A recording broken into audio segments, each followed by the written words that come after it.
dropping, dog? That off work pie. I need that off work pie, cuz.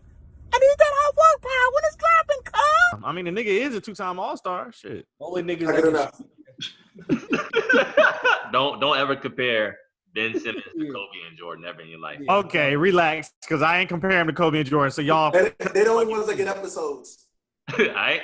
He was only. What about KD on number 35? When we get to Yeah, episode 35? Yeah, he number 7 now though, but he get one. Yeah. KD got throwback Wu sizes KD named after episode. him. Throwback. Welcome to episode 25 of the Off Work Podcast.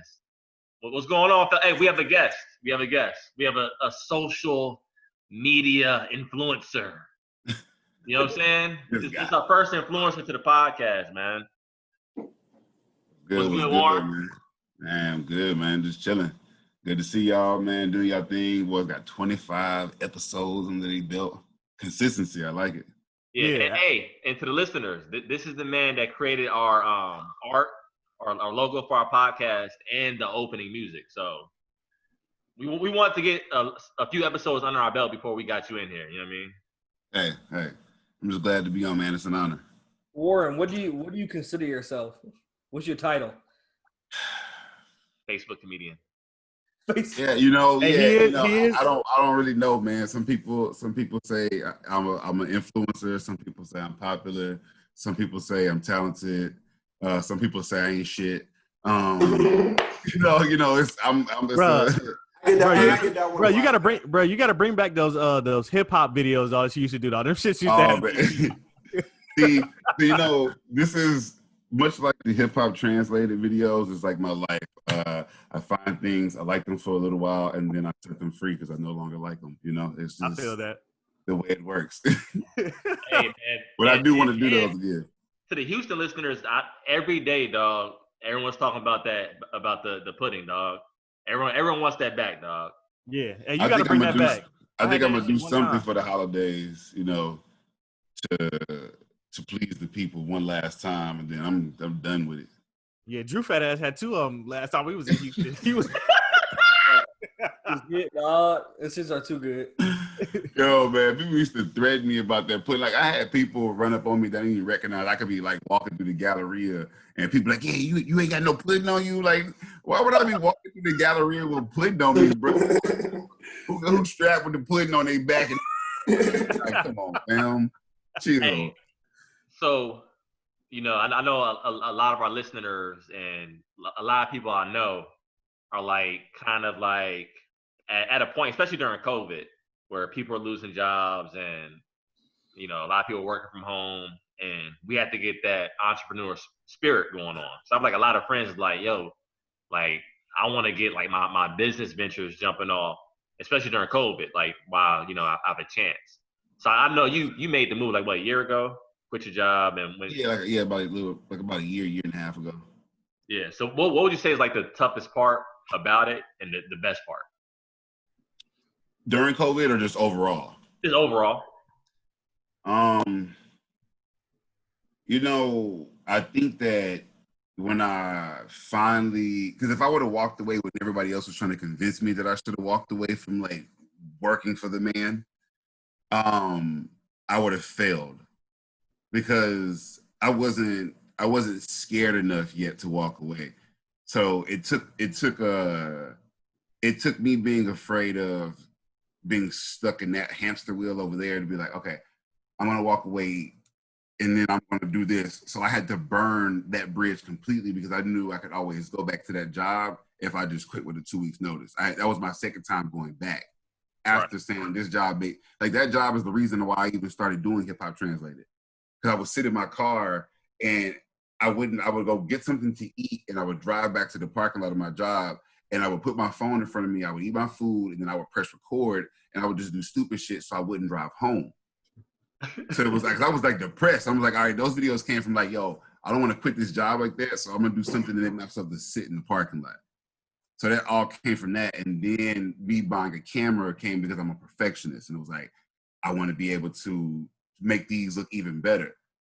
So the entrepreneurship thing kind of fell into my lap because me working for somebody was really like draining me. Like I started like really like going into depression, like going to work every day. And then I jump into what I didn't realize was it's like, okay, cool. Well, if I go work for myself, I don't have to live by anybody else's rules, right? And I have the potential to make more money than I've made ever working for anybody, which happened last year. Yeah. But what a job offers that I don't have is structure. So I work in randomness. I might wake up and work from 8 o'clock to like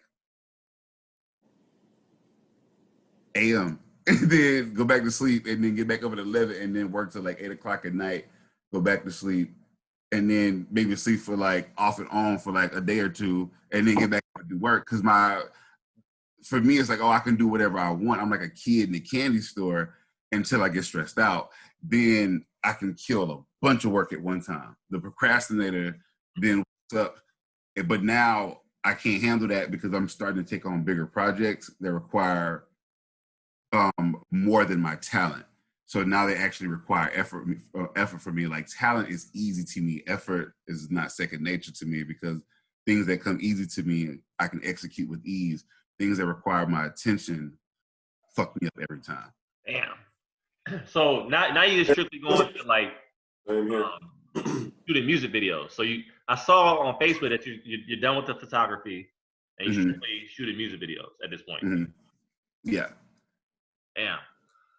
Dog. So listen, dog, you said a lot of real shit because like a lot of the people that you see that are like funny comedians, they have like the darkness as far as like battling depression, and people would never know. You know what I mean? Because like their whole thing is I want to make people laugh, but they go through some deep stuff. Mm-hmm. So it's crazy you mention that because no one, especially like on social media, no one would have thought that. And shit, like I was seeing you like on a weekly basis. You know what I'm saying? Yeah. I didn't even know it. You know what I mean? I think that the one thing about making people laugh is masking darkness in humor. So we're used to wearing a mask in that sense and walking around and showing people I'm good. Like I'm like ain't no sweat, ain't nothing wrong, and it's cool because at the end of the day, I've been that way since I was younger. So it was just like kind of roll with the punches. Like everything with me, I just roll with the punches. And I think at some point somebody broke my roll with the punches wall, and now it's like now I have to have this thing where I create a boundary and say, okay, I can't do this. I can't just subject myself to everything simply because I'm talented enough to do something doesn't mean that I'm supposed to do it. So if my thing has always been I can do a million things. I'm Dean Malenko. It's like I can do a million things. I know all the moves, but he was never exceptional. Nobody ever really cared about him because he wasn't Stone Cold. Stone Cold had 3 moves, and we were gonna do them. You got excited. It was like we know what we're gonna get when we see him, and we get used to that repetition. And when somebody's so good, sometimes you can't really appreciate them because they don't really master anything. I've never mastered anything. I'm just good at a lot of stuff. I want to be able to get into this music video thing and say, okay, I'm gonna go step by step to figure out how the greats become the greats, not just kind of at the process and try to be good at all this shit because everybody's in awe of the fact that I can do so many fucking things. That's great, but cool. It's time to move on from that. I'm not a prisoner of my Facebook fan base. Yeah, you get bored though. That's my fear though. Like you become like great at something. I'm not gonna say you're good. No, fuck that. You everything that you dabbled into, you've been great at. I feel like this way your brain operates is like, okay, I mastered this. How can I challenge myself? Even if it's like on a subconscious level. You know what I mean? So I just have for me, it's like I just love to learn. So I just like to see, okay, I learned something, and then how can I put my own spin on it? I love I was horrible at copying. So I'll learn something, I'll see how they use the technique, but then my brain will like deviate and go like completely a different way. Like when I was doing the desserts and everything, when I first started, I was messing stuff up. Like I taught myself how to bake in like a couple of weeks. I didn't like grow up baking, and my grandma didn't teach me how to bake. I was just like, cool. I want to start making some stuff. I had never made cookies. My whole the first 3 batches of cookies that I made, they turned into like puddles in the oven. So it's like I just like to learn, and I love to see that I can soak up some information and I'm able to like see what they taught me and then put it back out into the universe. Facts. Yeah. Brandon, you have something to say? Brandon, you got a look on your face, dog. Hey man, zoned in, baby. Brando think about his YouTube video. He about to hire Warren. Yeah. Well, I some of the things when he was speaking resonated well with me. Just I feel that I'm very similar in the way that we work. You know, I procrastinate until I have to do it, then I'm ready to go in. I don't like to do stuff on anybody else's time. I need freedom. I work best with freedom. But sometimes, like you said, you know, having that freedom, you kind of do whatever you want sometimes, and what you want ain't best sometimes. So it is a double-edged sword. But I'd rather have the freedom opposed to the opposition. So I agree with a lot of what he was saying. To be quite honest. And dogs, to be real, we just got ourselves to a topic here because I feel like with our generation, it's not like okay, I'm gonna clock in, clock out. I gotta work 9 hours a day and then get it done. Like I feel like with our generation, we can get things done on our own time. I think that's what the pandemic has showed a lot of people. Like a lot of companies saying, oh, like our workers are getting more work done at home. Like we don't have to like punch in and stay in office space and do what we need to do. Like, this can be done on our own time. As long as the work gets done and it's quality, that's all that matters. Like plenty of people be sitting up at a job bullshitting for hours, not being productive at all. But like, okay, you clocked in, okay, you clocked out. So that's where I'm at with it, dog. Like this, I came back to work this week. It's ironic because it's the Off Work podcast. But I came to work this week for the first time. It's so mundane, like punching in. Like I've been teaching it's like my 8th year, and I can do this like with my eyes closed. Like I literally didn't even prepare, and then and like my principal came and was like, "Oh my gosh, like this is a good lesson." I'm just sitting there like this is. So that's why I asked one of those questions. I'm like, at some point, I know it's going to be time for me to move on. So I'm just preparing for what's next. So I'll tell you what's the biggest thing, the best advice I think an entrepreneur could ever give another entrepreneur is this. No one experience is like the other. So the only thing that you could ever have, or the only thing that you're going to need is mental toughness. Because, not mental toughness, more so self-discipline. And I'm actually reading a book about that right now.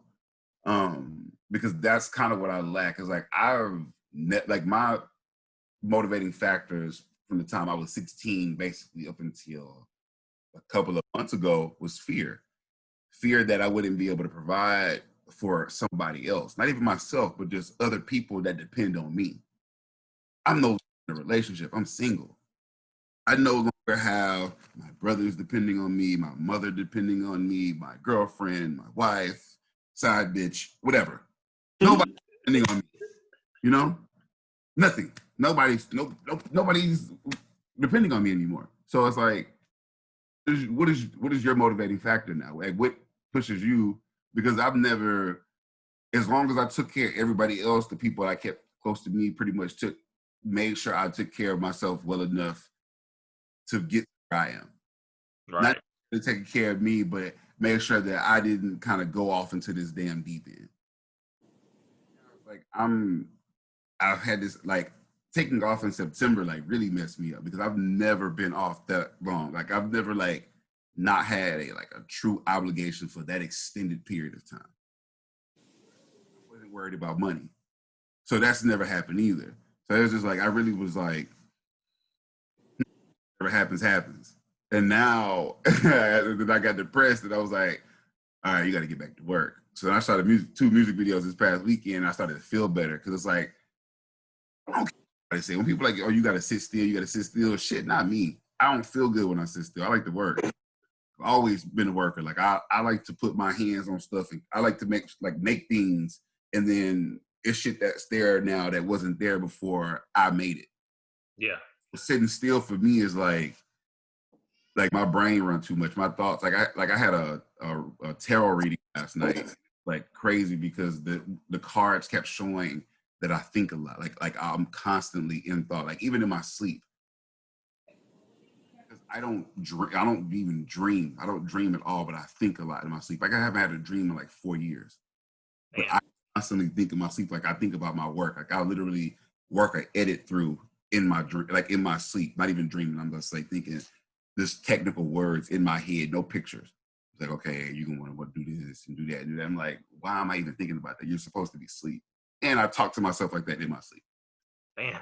Yeah, see, but everything that y'all are kind of talking about, in regards to, I know it's probably like a couple years ago, but it was the Dame Dash interview that he did with the Breakfast Club when he was talking about entrepreneurship, and he was talking about how he doesn't hustle for his first name, he hustles for his last. And like going back and kind of like listening to that interview, because like I listened to it maybe like a couple months ago, just to kind of see if it still had that same replay value. But it actually it's a lot different now that we're kind of becoming or venturing into the entrepreneur standpoint, by starting our own podcast.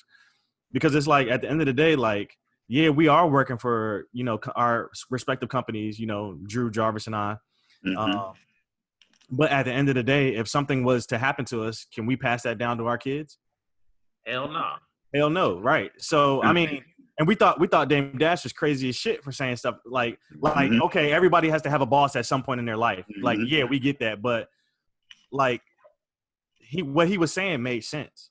You know what I'm saying? So, I mean, when you think of like people like Jeff Bezos or Steve Jobs or Mark Zuckerberg, like those names, those are transcending names. Like they're going to forever be known by creating a platform that has changed people's lives. And that's something, like I said, that's definitely resonated with me in regards to us thinking about the podcast. And shout out to Dejan, dog. Shout out to Dejan Briggs, dog. Me and Dejan had a good conversation earlier. And he opened up a State Farm out there in Hampton, and like he really got my mind right. Shout out to Nard. That's another entrepreneur. Warren's right hand. The boy Nard got sold. Real big shoe customizer out of Houston. And he like what's funny is that I met him when we were both producing. And throughout the years, we would always like encourage each other. That ended up becoming like my best friend. And then, like when he decided to go into entrepreneurship, even though I was already doing like a bunch of stuff on the side, and he would text me every day. He would send me the same text message. And he was like, "No, I bet you finna get your ass up and go to that bullshit job and go work for the man, slaving on that clock or whatever, when you could be out here slinging that pudding." And like he would just be like, he would be on my neck about using my talents for something, going to these people's jobs. And I remember one day I texted back, I was like, "All right, bro, fuck it, I'm gonna quit." I remember it was not too much long after that I quit. It was like, he was like Nar was literally willing to almost sacrifice his company in order to help me start mine. Because this thing was, bro, man, if I gotta go do deliveries and this and that, I'm like, bro, you got 8 months worth of shoes that you gotta like customize. Like, you ain't got time to deliver pudding for me on the north side of Houston. But he was like, need that kind of friend. Like, yo, I want to see you win. I believe in you. Like, like all my friends are like that. They're like, yo, like this nigga got it. Like, nigga, you not like this no regular nigga. Like, nigga, you got it. So you like, what are you tripping about? But I'm the one that's always holding me back. I'm my biggest obstacle. And I think it's important to have people in your corner that recognize those talents. You know what I mean? And to be able to say that, I see something in you that you may not necessarily see in yourself at this moment in time. So to be able to have a friend in your corner that did that for you, that was huge. I mean, obviously it motivated you to where you are right now. So that's facts. Hey, let's get to it though. Tory Lanez, Daystar. So time out. When I first heard about the record dropping, I was like, there's no way that this dude went 17 tracks talking about the Meg situation. There's not enough on that. There's not enough meat on the bone for you to talk about for 17 tracks. I listened to it. For 17 tracks, this man was spilling all the beans, dog. All the tea, dog. And to me, I think it was sickening from the standpoint of he dropped this coming off the heels of the Breonna Taylor verdict. Yeah. I'm like, a black woman being killed, and then now this whole thing about allegedly a black woman getting shot. Mhm. What was y'all thoughts on the album? Go ahead, Drew. The first of all, when he first announced, he said like 9 p.m. or something, right? He's Yeah. like 9 p.m. I'm gonna tell it all. I feel like everybody was all right. It's about to be an interview.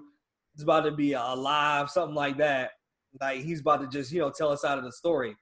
Come to find out, he drops an album. Like that, give it to him. That took some balls. That's pretty good. That's pretty good. That to release an album, like when everybody's been waiting. I get the business move and like the business side of it. Like if y'all want to hear what I gotta say, I'm gonna get money off of it. So I understand that side of it. Like if you want to hear what I gotta say, you're gonna pay me.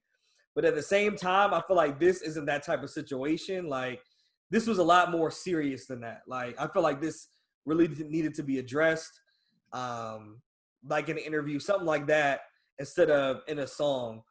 Like in terms of the music, like I was a Tory Lanez fan of his music, but for this doesn't have replay value to me. I don't want to hear somebody address a situation for a whole album. Like I feel like this album isn't gonna do what he thinks it's gonna do. Like this is the type of album you might listen to once. You're not gonna want to go back. Oh, let me hear again about Tory talking about Meg and how the situation was blown out of proportion, how they lied on him. Like people don't want to go back and hear that type of stuff. So zero replay value, essentially. Yeah, like Y'all mean to tell me that all 17 songs he talked about the Meg situation in the shooting? not the whole song, but during the verses, like he would mention it in the verse at some point. Every song. Damn near, or you could tie it. Mm-hmm. That's crazy. So I'm not gonna lie to y'all. I didn't listen to the album. I didn't listen to it either. Of the first track. I did. But I listened to the one song. Yeah, that was the intro track, like with everybody saying that he should be canceled and everything like that. But I mean, I didn't like how he was kind of deflecting on the situation by kind of saying like, I didn't shoot you, blah blah. Well, who else did it then, Tory? Like, who the fuck else did it? Like, come on, bro. That's Like, the big thing. Yeah, like and for him to come out and basically speak on a situation that basically she was forced to speak on the situation because he never wanted to address it, and then he kept having supposedly his team went out and was trying to put mud on Meg's name. That was a whole move in my opinion. But however, he's not getting any editorial support from Spotify or Apple Music, which is applaud. Great. Like I said, we should do an applaud for them. But he's on pace to sell 50K first week according to DJ Academic. So I want to say something.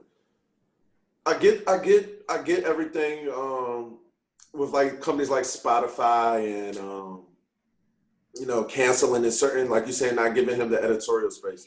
But my thing is when these companies start to do that, you're going to start looking funny in the light because you're going to have to start keeping the same energy. And all of these entertainers have some skeletons, and I'm saying some on the level of Tories, if not worse, that they do support.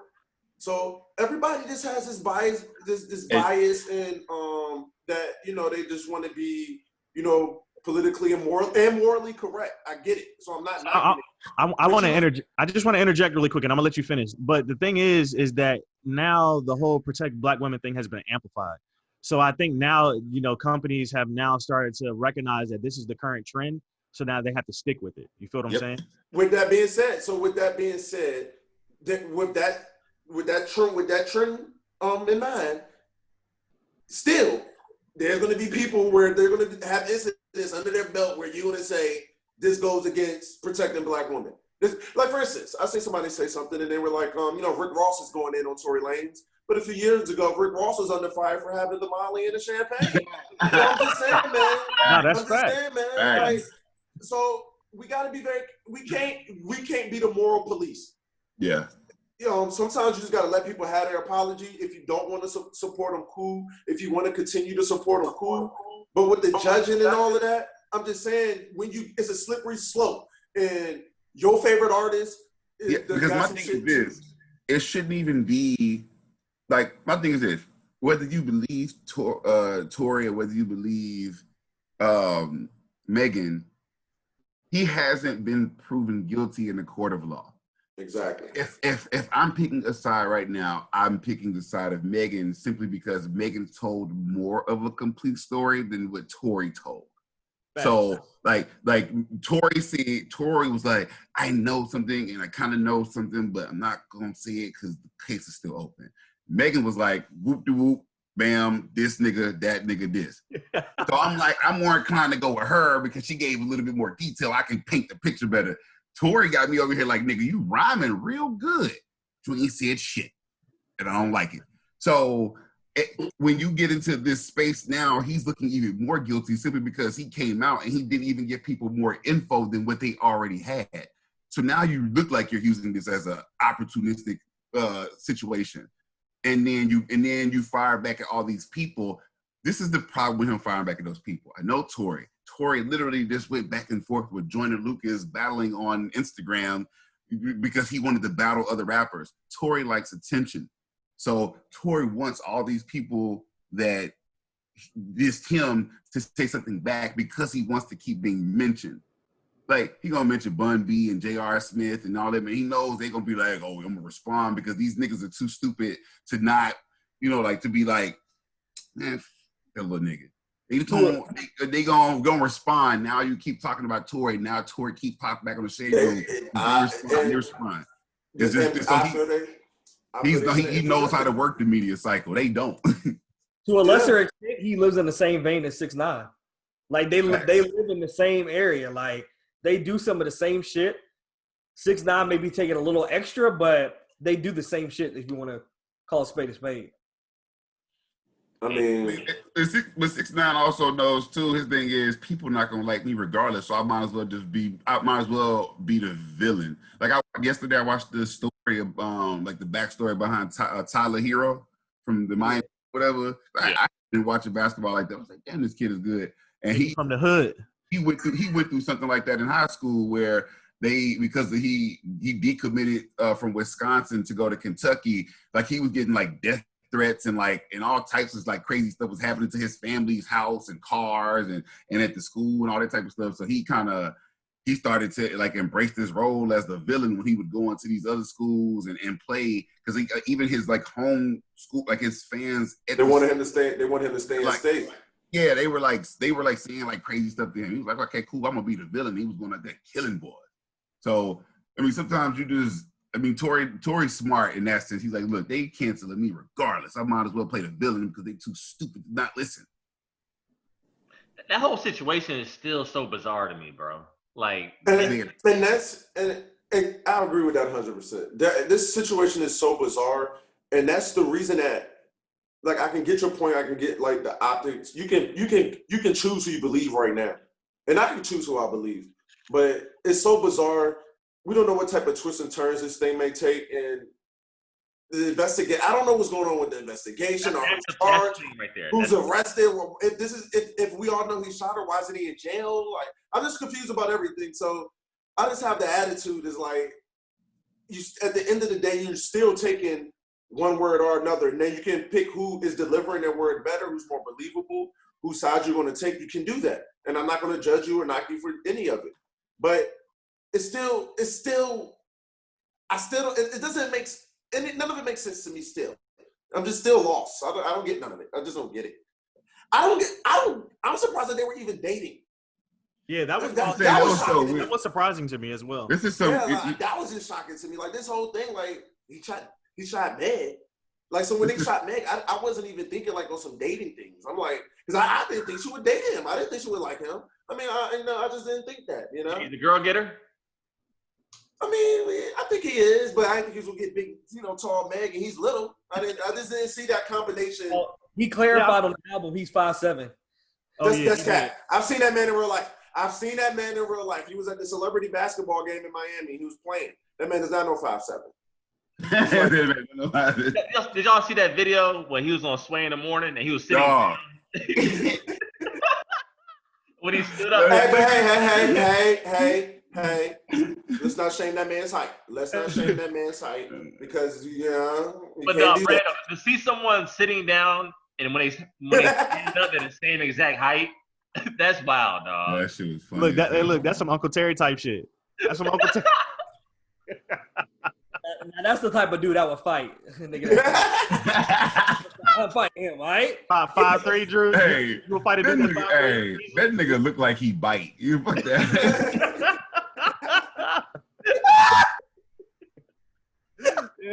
That nigga probably fight like an aggressive ass toddler, man. Fuck out of here. He just gonna shoot you in the foot, Drew. That's it. That nigga, he not punching on nothing. You not feel, if he hit you, you not feeling it. He gonna be mad as fuck. The thing is, he a hot head. Seems like he always trying to fight people. Every time I see him, he always running up trying to fight motherfuckers. Trying to fight Travis. Huh? Oh, he did try to fight Yeah, Travis. he tried to fight Travis Scott. Yup. You know, he a little hot head. You know, Firecracker, man. And he fights a little hot head. He'll be all right, man. Now, Drew, at the end of the day, I'm gonna say this. It's still fucked up, Tory, that you put yourself in this situation. There should be no situation where you're pulling out guns around Megan Thee Stallion. I don't know what's going on. I don't know the backstory, but the fact that you're in this situation is bad in itself. Do better, man. Be smarter, move smarter. You sitting there partying with these beautiful ladies and you're pulling out guns and allegedly shooting them in the feet. But Randall, Why? They said Why? I don't care how mad you get. Just go. You're rich and you're famous. Go call another lady if she made you that mad or something, man. But don't shoot Meg Thee Stallion. Like, come on. You're not gonna get away with that. You're just not gonna get away with that. But Brando, they said that she was being aggressive with him, like being physically violent to him. Hey, run away. No. That's no excuse to hit her. You know what I'm saying? Like, to our point we spoke on 2 weeks ago. Run. If you're in that situation, get out, fellas. And Tory looks elusive to me. I think he got some. I think he could get away from Meg if he wanted to. You know. Have you seen him play basketball? No. No, he's very trash. I was about to say that he cannot. He's not getting away from shit. That's my white star shooting. Get back. That nigga juke. But you see the voice when they was like, he said, "Dance, bitch, dance" when he was shooting. They say he said that. I don't know if that's true or not. He was like, they did say he said that. No, they really did say he said that. We don't know if that's true, but that's what the article said. So you telling me that happened and this nigga didn't get arrested? That's why I don't. That's why I said I don't understand. Then that's why I said it's in large part because Meg didn't tell. She didn't say anything. No, fam. I'm gonna tell you right now.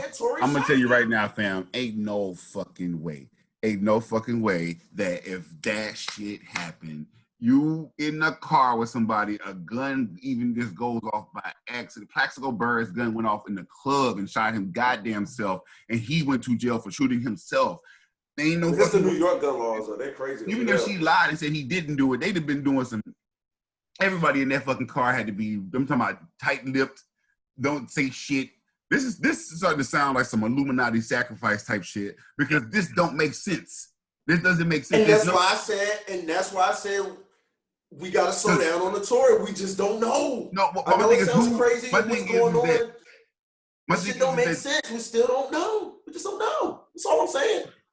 We don't know what happened. We don't know what happened. The man said he didn't shoot her, and she said he shot her. Those are two distinctive statements. It's really no gray area there. She said, Tory Lanez, you shot me. And he said, Megan Thee Stallion, I did not shoot you. What the fuck am I supposed to do with that? And the man not in jail. So what am I supposed to do with that? I know there's gray areas and people are saying things, but in the big scheme of things, he said that, she said that, he's a free man. I won't dare. What I'm supposed to do? And these are all young people drinking and partying. These people are very young. I mean, I don't know. I don't know what happened. You know, but like I said, this is a fucked up situation. My girl said something interesting. She said it could be to the point where they were so intoxicated on drugs that nobody knows what happened. Exactly. She brings up a great point. Here's this thing, and I'm just gonna say it because I thought it, so fuck it. You know, there's something to being warned or being upset to the point that you would make up a story. Wouldn't it be interesting that if somebody was so mad at someone that they would go to the extent of lying on them to say that they shot them because they wanted them to look like a bad guy? Or hey, it's 2020. Crazier things have happened this year. I just, you know, and it's sad that the only reason that I even have to think that is because I'm currently, you know, I've gone through that. I'm going through it. So it's like, Same here. Damn, now I hate that I have to consider that point now because I can no longer dismiss it because it's something that I've lived. So because it's interesting to me that somebody is able to make such a statement. Like if I hit a woman right now in the state of Texas, if I hit a woman right now and she called the police, or anybody in this house called the police, or the neighbor called the police, and they came and they said that man hit that woman, or she said I hit her, and then she even decided to change her mind and said, no, never mind, it's okay, I let him hit me. Police would be like, well, ma'am, it don't matter. The state picks that up. That's off the rip.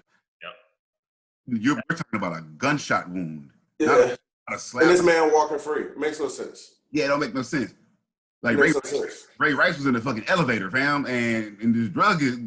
Somebody like, hey, he was out of there. Like, come on, I don't something don't. And that's the thing. They scream protect black women, but how many cases have we seen the black man be lied on? So this is what I'm saying. So you can't. I understand it's insensitive times, but when you don't, it's okay to say we don't know this. We don't know yet. It's okay to say that. I think that's important right there. So that's the I had to tell my brother that you make a good point. That's the argument that needs to be had. Well, not the argument, but that's the mindset that needs to be had. It's okay for us to say, hey, we're talking about it, but we don't know. So this is all just speculation. Speculation. Fight each other about it. Ain't no right or wrong.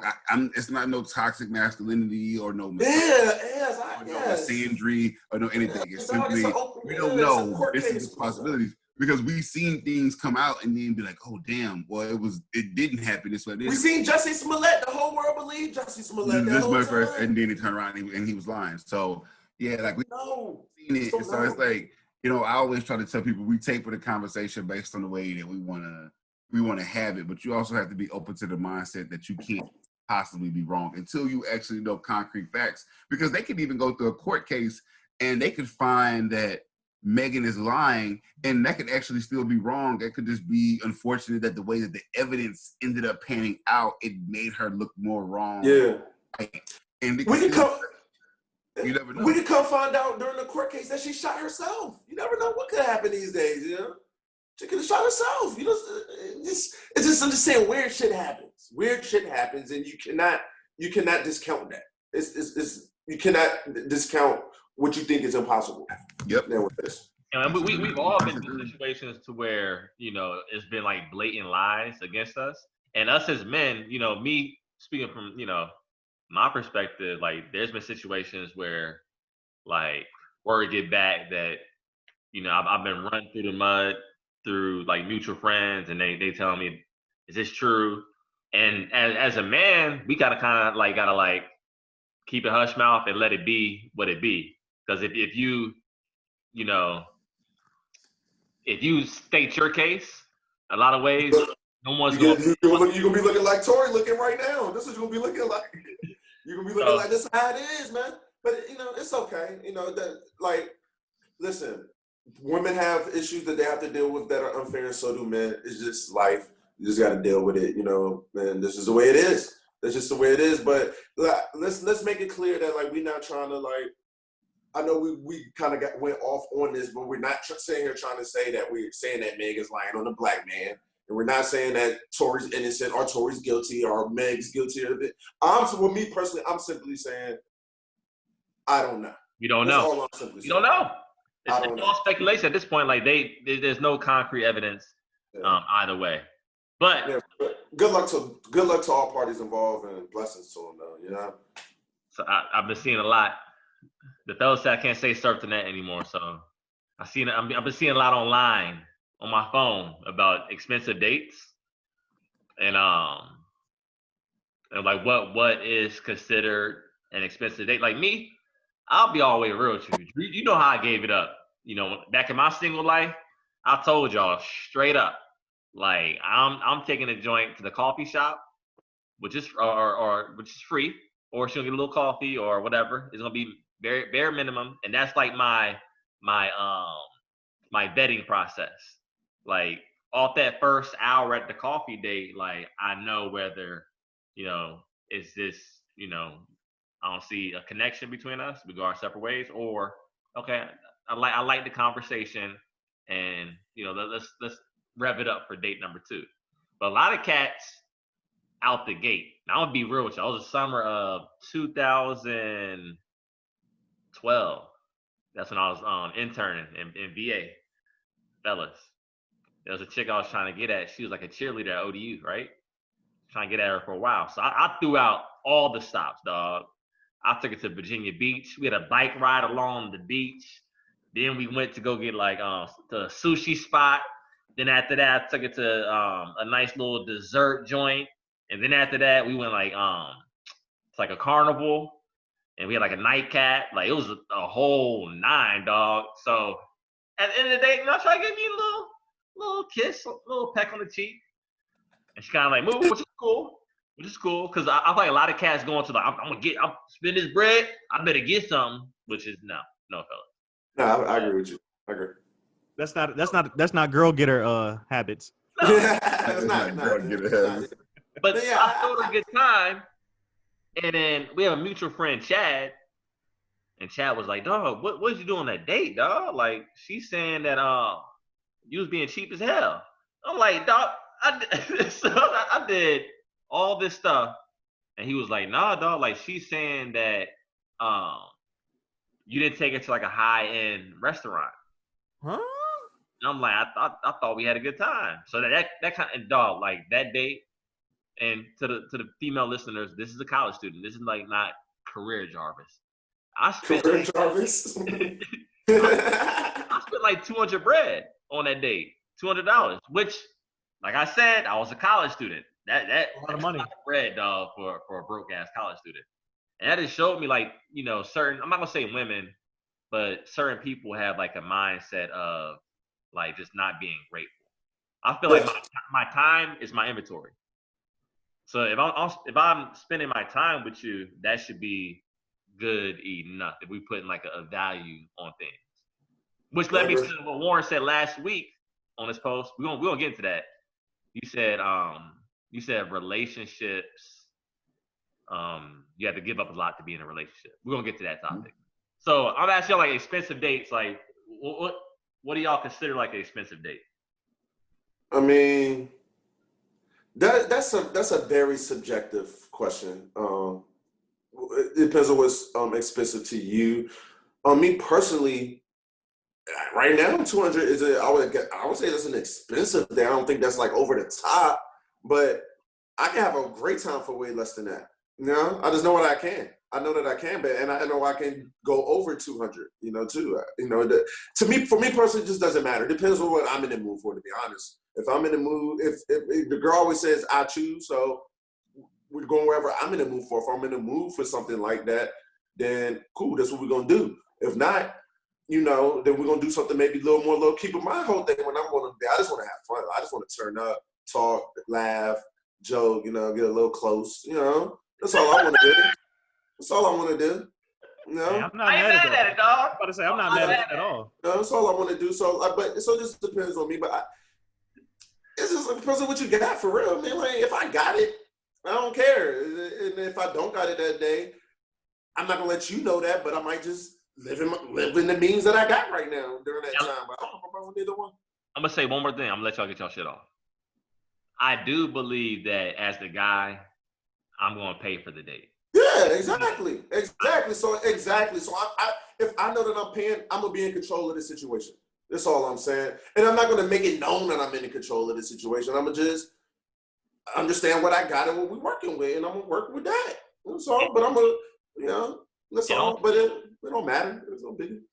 And also, Warren told me something real a few years back. He was like, a lot of people put on their representative when they first start to entertain dating someone. So you're putting on your best front, and I feel like that falls in line with this. Like, if my thing at this age, if I can't continue to do it on a regular basis, I'm not going to do it off rip. Exactly. Like, But people, this, I'm not building false expectations. people about do. the People no, do. You need to know what you're getting yourself into. You need to know what you're getting yourself into from the jump. You need to know this because the truth is going to come out too fast.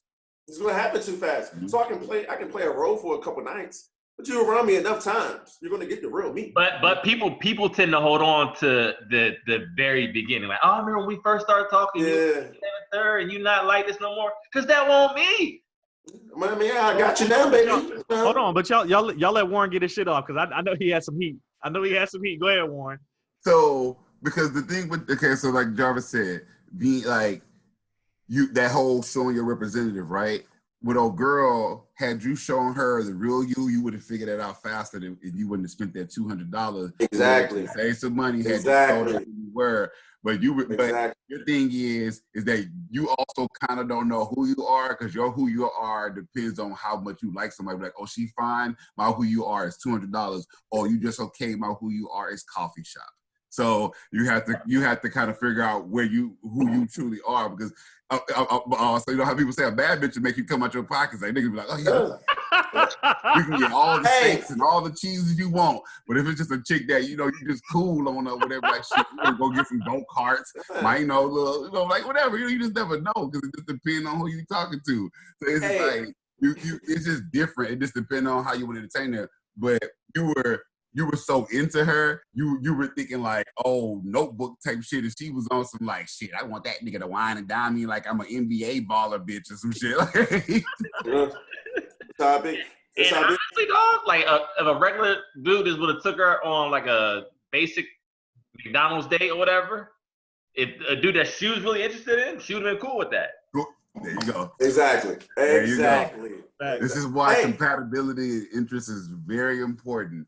Because this is why a lot of women are always talking about they don't ask men on dates. They don't ask men out because they figure if you're interested in me, you're willing to put in the effort I will require. But if I ask you, it's like, oh shit, I'm easy. So I hate that they share that. I hate that I understand that sentiment because there is some sort of truth to it. You lose your leverage when you ask. So as the man, because we're asking, the leverage is I'm paying. I'm going to take care of whatever. So I don't really care because more than likely if I ask on the date, I'm more than likely going to ask what kind of things you like.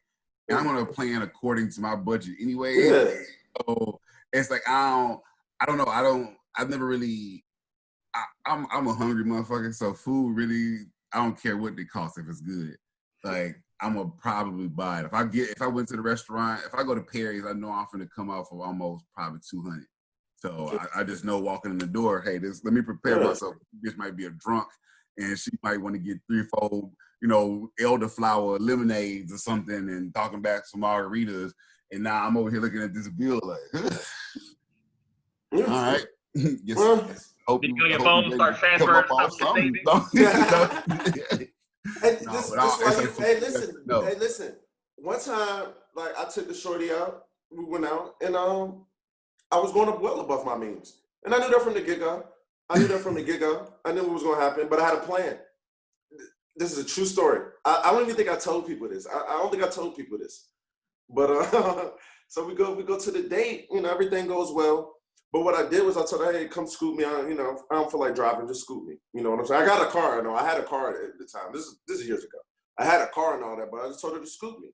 And so she scooped me up. I said, hey, just scoot me. I got everything. Don't worry. We plan to go out.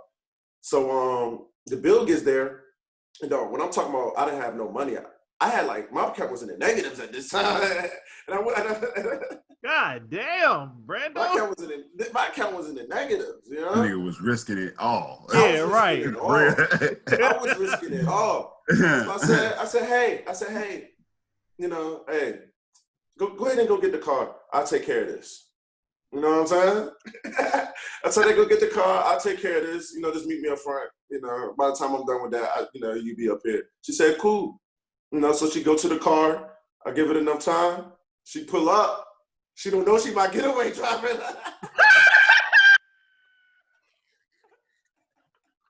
Hey, she thought. Yo, this nigga just made her a whole. I lie to you not. We was going. Listen, we had margaritas. We was at the Mexican. We had some nachos and burritos. We had a great time. It was going. Hey, I was gonna hit you with one of those DJ Vlad incriminate yourself. What was the name of the restaurant that you said? Hey, statute of limitations are passed on this one, man. Look, they got a picture. They got a picture of that girl. Y'all are banned from. Y'all don't even know y'all banned from a whole restaurant and shit. I was out. That shit was so smooth. Though. I was so happy that shit worked. Though. I don't know, man. I just did that shit. I don't know what the hell I was thinking. And I didn't have to take this girl out. It wasn't like our first time hanging out or nothing. But I was ready to go that day. Sometimes you gotta go. Huh? Brando was wild boys, man. What about you, Jarrell? I mean, I'll never forget that story Jarrell told me about. And you talked about it on the podcast, dog, about how you went to Richmond, met a girl on Tinder. And then, oh yeah. I mean, my thing is this though. Like, I'm willing to pay. Like, I feel like at this point in our lives, like, I feel like at this point in our lives, like, we all, make relatively well money, so we can, spend some bread. But I don't know if there's necessarily a limit. Well, there is a limit. Let me not OD. There is a limit for sure. But because I'm not about to be dropping fucking $500 to $1,000 on the first fucking date. But I mean, they're not for two people. I just don't. Yeah, not for two people. But I'll do. We'd have to be doing some amazing shit. It's our anniversary, absolutely. Like that shit has to be like life changing type shit for me to spend that type of bread. Yeah. But I mean, I'll do like the top off shit. Anything that's fun, kind of like what Brando said. Anything that'll that can show like the fun side and where you could be outgoing and things like that. But I don't know, man. I've gotten a lot different in my older years, man. Like I feel like kind of like what Warren and Jarvis were saying, like as far as like being transparent and kind of like being your true self, because like I just feel like that's more authentic at this point in our lives. You know what I'm saying? They like that more anyway, man. They like I'm saying, like anyway. at 31 years old, bro, I don't want to cap and I don't want to have to front for nobody, bro. Like I did at 19 and 20, 21. Like I don't want to do that anymore. So I agree. And it's funny you say, because Warren said something about compatibility. So, like I said, going into this situation I'm in now, I never fronted about who I was. Like, this is my authentic self. If you can take it or leave it. You know what I mean? So at that point, if you staying true to yourself, like you don't have to go over the top and be excessive. But if that's the type of person you are, then you might need to be with someone that's with the overtop and like compatibility is so key. So key. Yeah. And that's being, through several relationships and, the ups and downs. Yes. Like to your point, Jarvis, about compatibility, that's why me personally, I do the type of dates that I do. I prefer to do something to where, maybe we'll sit, get a bite to eat and, maybe sip some wine or something or sip whatever we like to drink, just and sit and talk and kind of know if I'm even compatible with you. So I just like to just sit, chill, and talk for real, to be honest with you. And that's in a nice environment, or any environment for real, but a nice one, or low key, anyone, I'm cool with that. So that's usually what I do personally. And the price, I'm not even thinking about that. And speaking of that, Brando, I need to get into that wine bag, bro, because the ladies our age, bro, the 30, they getting in the 30s and up, bro, they love that shit, bro. Hey, listen, I'm gonna say something. I don't get no complaints about these wine dates. So you want to get some wine. I might gotta switch some shit up. I might gotta talk to you. Damn. I forgot who said it, but Rico Suave. Tell you about this Pinot, real eat wine and cheese and shit. Look at my charcuterie board. And listen, the wine. The good thing about the wine, it get your mind going sometimes, man. So you kind of, lady, it opens you up a little bit. Your conversation flows a little more with the wine. So. And you get comfortable. So, and ladies are comfortable drinking wine. A lot of them. I'm not speaking for all ladies, but ladies love wine from my experience. So I think wine, you can't go wrong with wine. You can't go wrong with a nice wine, a good wine. And I'm not saying go get the cheapest wine you can find, but get you a nice wine. Oh, she likes cheap wine, do whatever the lady likes, but just get some wine or whatever drink she likes. Have a conversation. That's what we need to do. Everybody's DMing all day anyway, DMing and texting. Sit down, have a drink, have a nice meal, and just really talk, get to know each other. That's what I like. Facts. And fellas, don't go broke out here, because Tinder and all them dating apps, you can really go broke out here, just throwing crazy. But I ain't counting nobody's pockets. So. Hey man, listen, man. Hey, these girls you can go broke, or you can just buy one of these girls they be advertising. I know my timeline be different than y'all's, man. They be advertising that thing for about like $15, $20, man. No cap. No cap. I want to say on this podcast, I really can't. I'm gonna tell y'all something off mic that one of my homeboys. Yo, Kizzy, and I'm not saying that's what I do, but if like dates are too expensive for you, save your money and get exactly what you probably want anyway. You know, it's probably your best bet. Your 200 instead of paying the 200, you pay the 40. That's what you want to do. That's what you do. Fellas, if you're in Houston, if that's what you want, go to Bissonnette, baby. All right. It ain't gonna be all you get.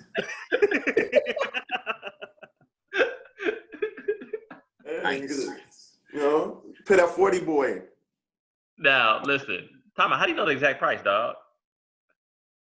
Jarvis, it's up and down my timeline. All that they advertise this shit all day. I'm trying to tell you.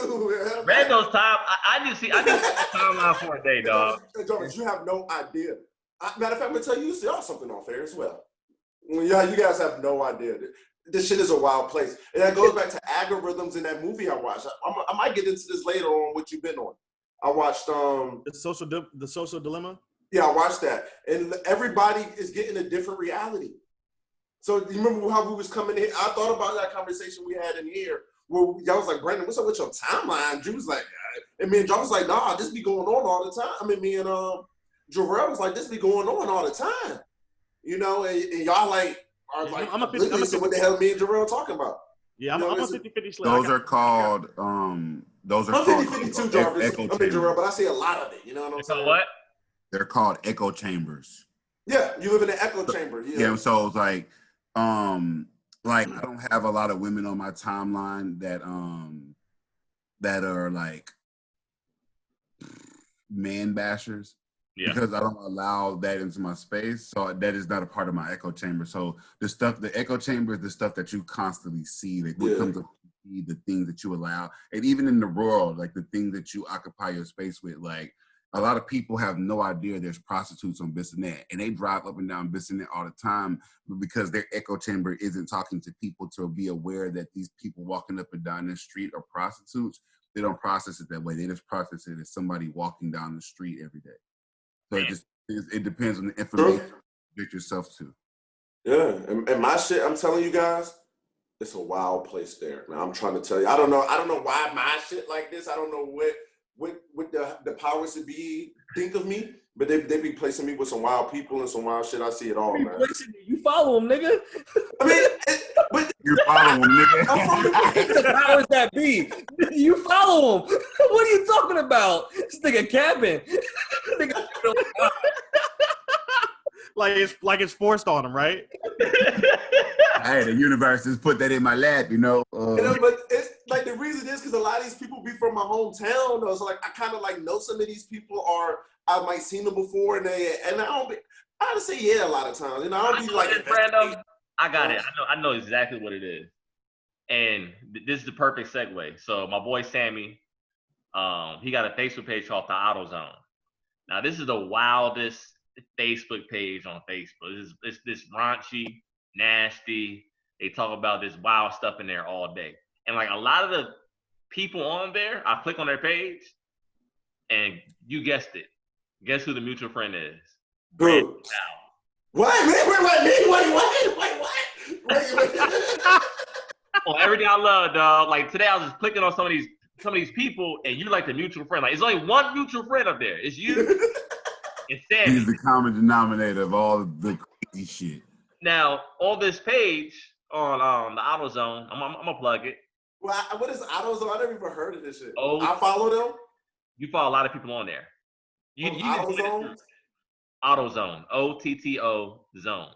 Okay, I'm not familiar with that page, but you're saying a lot of my mutual friends are part of this group. Yep. So on this page, they were talking about would you date someone who is pregnant? So I have a mutual friend, and she was like, yeah, like I started dating my boyfriend like last year, and like now he has a son. His son's like 3 months old now. So he was like, I've been dating my husband since the mother of his son was pregnant. So then another chick comment on there like, yeah, like my husband and me, like I started dating him when I was 6 months pregnant. So like this is like and like this wasn't like just two people. Like it kept on going on. Like yeah, like I dated such went up like right after I gave birth. Or yeah, I dated chick, she was pregnant or whatever. So besides the obvious, we all have heard stories about pregnant WAP. Look, Hey, or have that'd be- experienced pregnant WAP. Hey, or plop. So would y'all be in a relationship, like a serious relationship, with someone who is pregnant? Or we could flip it too. So I want to see how versus bashing women. Or would y'all date someone while you have another joint pregnant? Like would you leave in the middle of pregnancy? I would, and I've done it before. Because I dated somebody who I thought was pregnant by me, but she wasn't pregnant by me, but we were still fucking the whole time she was pregnant. So in theory, I was dating somebody that was pregnant. You didn't know. Yeah? You didn't know, so it's a little different. I mean, at this point, I've already experienced it. So, once you go pregnant pussy, you can't go back or something like that. Hey, it is life changing. Hey, Warren, I ain't gonna cap it. It is life changing. That's it. That's how niggas end up with another kid, like right after the other one. Hey, that was me. Hey, that was me. No cap. Because it still be marinating. He's like, oh, it's still marinating. I need to get the last little juices out of there. Now, boom. Now you got a whole 2-piece, no biscuit, out of there. You can't stay out of the plop. Shit, man. Hey, man. Like I personally wouldn't do it. Not like go that far. If I don't know, but I'm not gonna knowingly do that. Hey, listen, man. I ain't trying to glaze nobody else's buns but mine, man. But I ain't trying to go and do that to somebody else's baby. It's not necessary for me. And if I had a baby on the way, I probably wouldn't do that either. I'll probably just wait it out. At least let the baby be born. But sometimes in situations like Warren was saying, if you don't know, I can understand that. And I'm not knocking it if you do it, but it wouldn't be like my first go-to thing to do, though. So you saying you wouldn't have sex with your girl if she was pregnant? No, I said I don't. No, my girl, yeah. I'm saying I wouldn't be glazing anybody else's buns. Oh, okay. I glaze my own buns. I'm like, yeah, I don't know if that's the correct terminology to use as far as glazing your own bun. Hey, you got a bun in the oven. You got a bun in the oven, and you glaze the bun. But buns can be. I don't know about that, bro. Buns.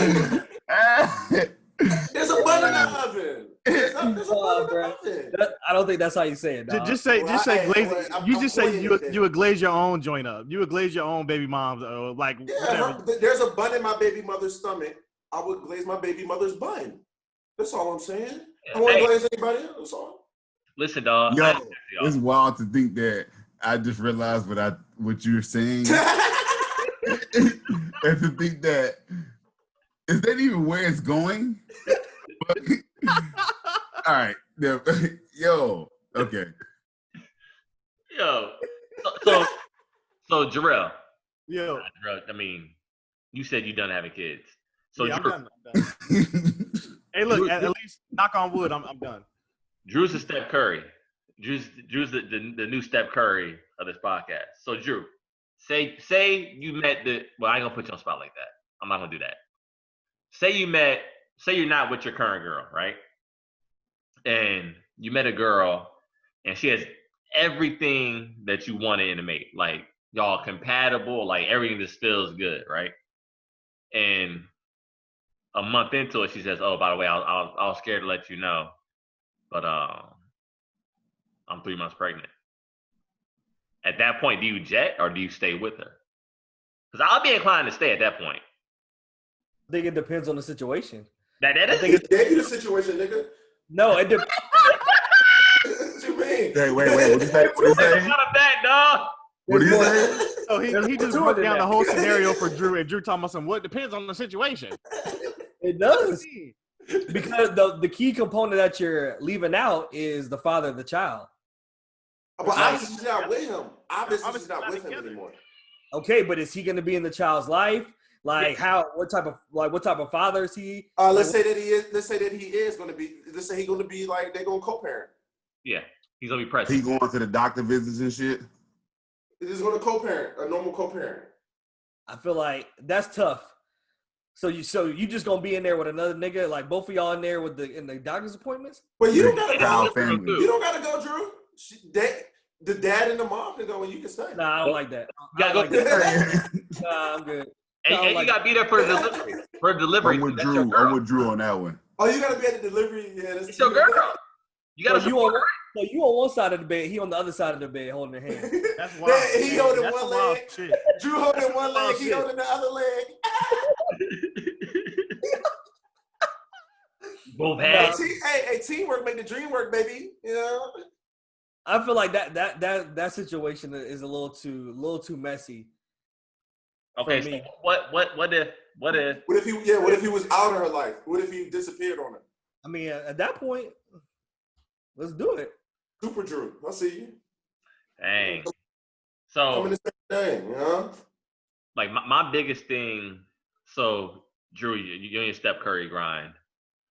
Like, is it I give men and people in general a lot of credit who fill that void that the biological parent isn't necessarily filling.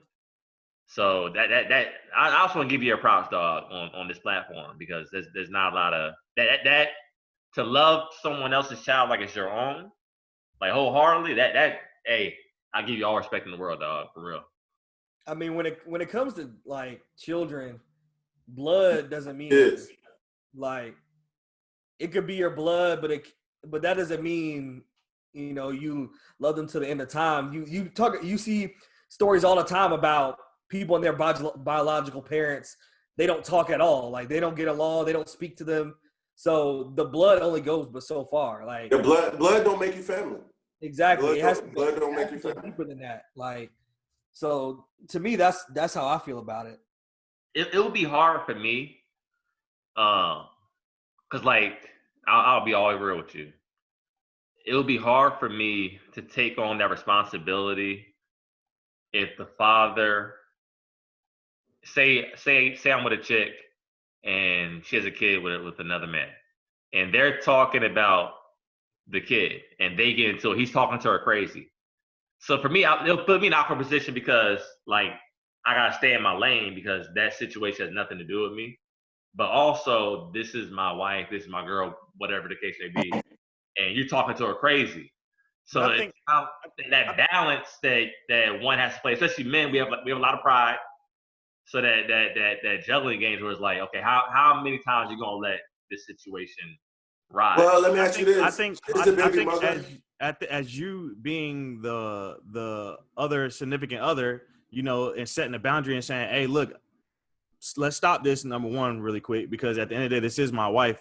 But I understand that you guys are co-parents and you guys may not be agreeing on something, but what you're not going to do is you're not going to call my house and disrespect my wife. I think that's where you have to set clear-cut boundaries in a situation like that. But my question would be, is the wife being respectful as well? Interesting question. That's a good question.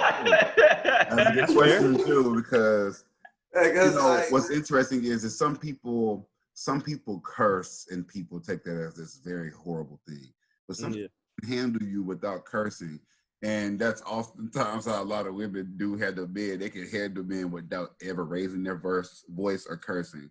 So there is something to that how is her demeanor towards him, and is she a confrontation? You like a creative confrontation type of person. And I feel like. Go ahead, Drew. No, I was just gonna say. I mean, I feel like the dynamic between the stepfather and the father, or the stepmother and the mother, is it can get very hostile quick.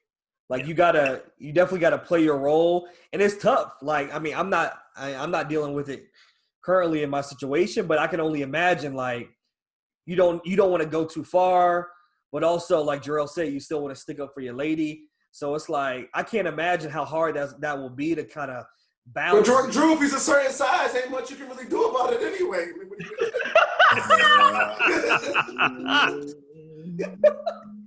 I mean, that's real. Hey, it's time to go. That's what you gotta pack. Hey, but hey, Drew, tell him it's hammer time. You know what I'm saying? See? But Like listen, Brando said, get the hammer on the last spot. So. Get the strap. but that dynamic is kind of interesting because I have 2 daughters, and I remember my immediate thoughts was, I can't have another man around my kids. I can't. I'll lose my mind.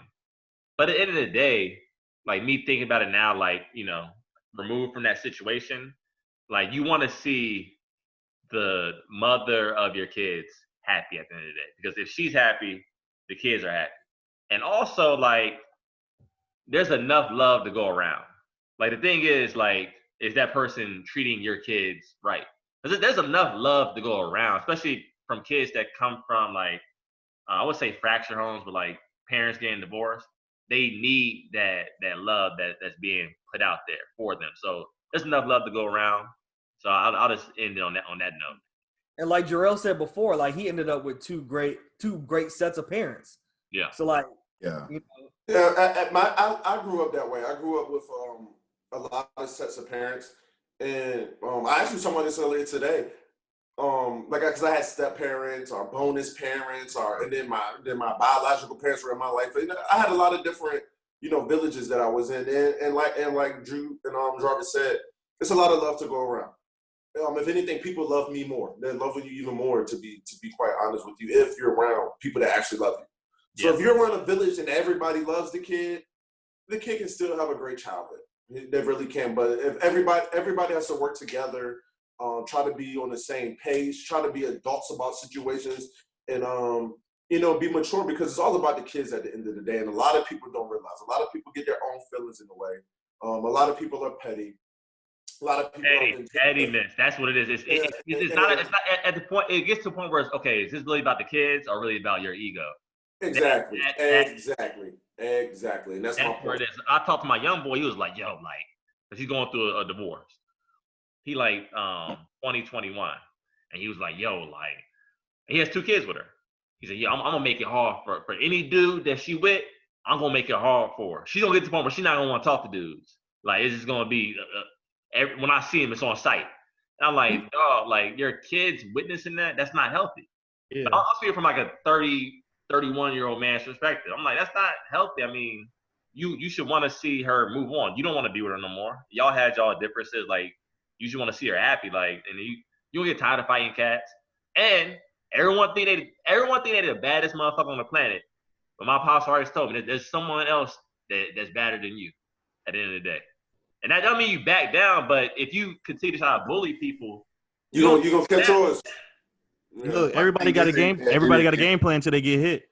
Yeah, but my thing is, they ain't got to be it ain't always gonna be a fight. Yeah, you know what I'm saying. Everybody ain't out here about to throw hands. Some people gonna put a hole in you. So that's real. They're like, hey, I ain't gonna be getting here, scrapping you. Like this is what I've been doing. This is what I'm about, and this is what it's gonna be. So you gotta really like think about it. Like a lot of niggas, like including myself, like a lot of niggas always talk about throwing hands, or they would throw hands, or whatever this and that. But how many of your adult friends do you know have thrown hands in recent years? Like, there's actually out here just fucking scrapping. We old. I'm saying, like, man, we can't even. It take time to heal and get yourself together. Make it fucking happen. Like niggas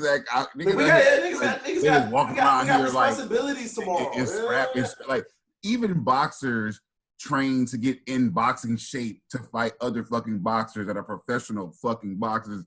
I'm not walking around like I can hit you and hurt you, but I'm not walking around like in training mode all goddamn day ready for a nigga like this is fucking stupid. Like I'm gonna shoot you.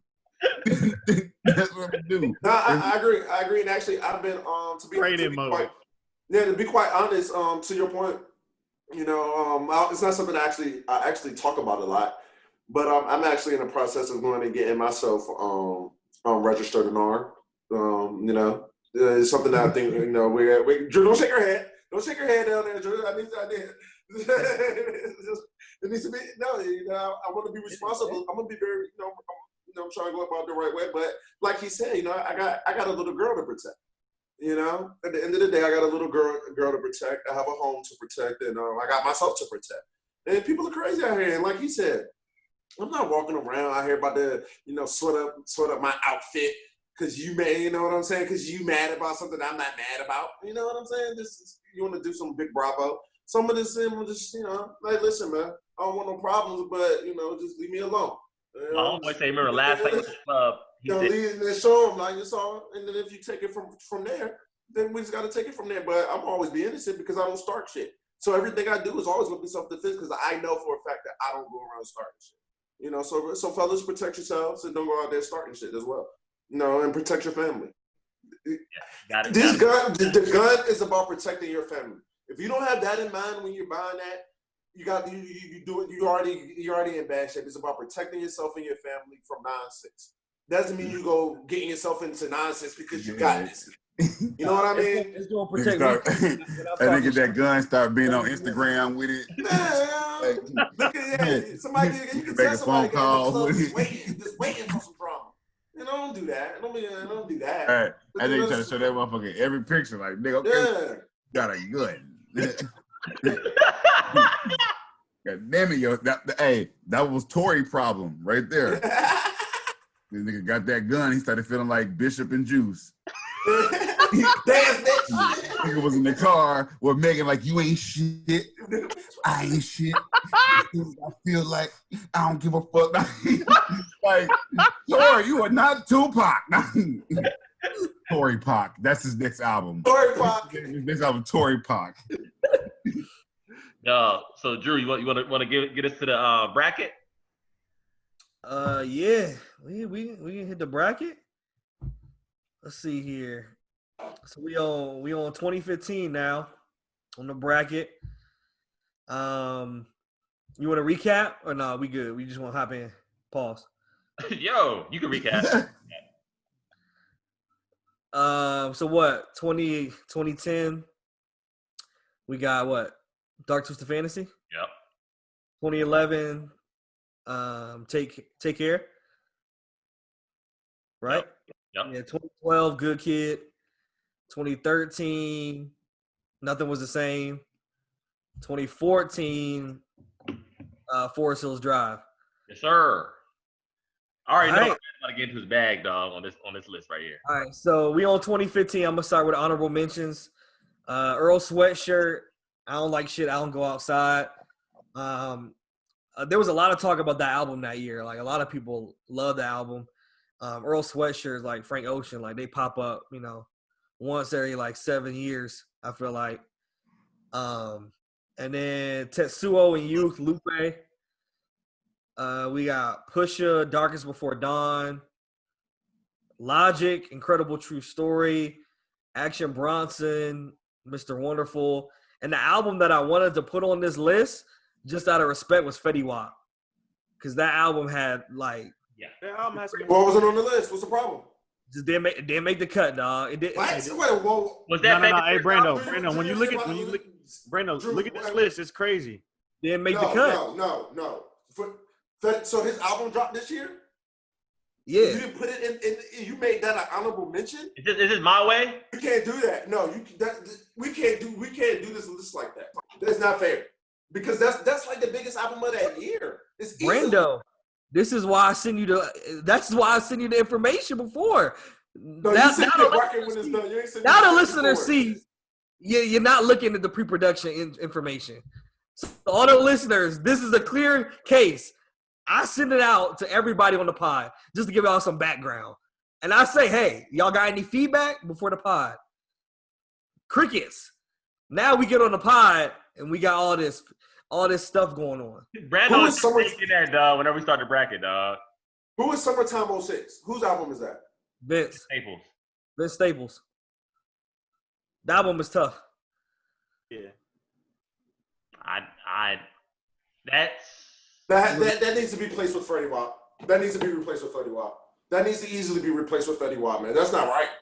That's the all right. album. So we'll replace it with Fetty Wap, and then So we replace it with Fetty Wap, and it's gonna lose in the first round. Yeah, it's still not. It's not beating Rodeo. That's So Travis what are Scott's- you that's Travis saying? Scott's first album. Yeah, the crazy thing is, it needs to be like a number 1 or 2 seed. No. I'm sorry. I'm not giving it that. Is that the Fetty album with all the bangers on it? Yes. Yeah. Like 8 hits in 1 year? Like Yeah. come Yes. my way. That's not a good Yes. album though. That was It just is an not, album. we can't do that. It was That's an album full of irresponsible. That's singles. Though. It wasn't irresponsible. an That's- album. It was just an album full of like really good singles, but it was not. But that's a but Get a solid 3 or 4. that's a singles. factor though. That's a huge factor. And that there's different types of classic albums, you know. What? No, because you want an album that takes you on the journey. Fetty Wap's album just keeps you here the entire time. You want an album that takes you on a journey. You may want that. But Fetty Wap was a huge that album. All right, I gotta. You All can't- right, I have a question. When is the last time any of y'all listened to Fetty Wap's album? I listen to it. I listen to RG. I go back and listen to RGFI. When's the last time you listened to? No, when's the last time you listened to the album? What? Okay, well, Drew, if you ask me that question, when's the last time I listened to any albums on this list? That's all right. That's wild. Let's get I into. don't go back. All right, let's get to it. Let's get into it. So the first Wow. Brando, hold on. Wow. Brando, Wow. maybe next episode you'll look at the bracket when I send it. How about that?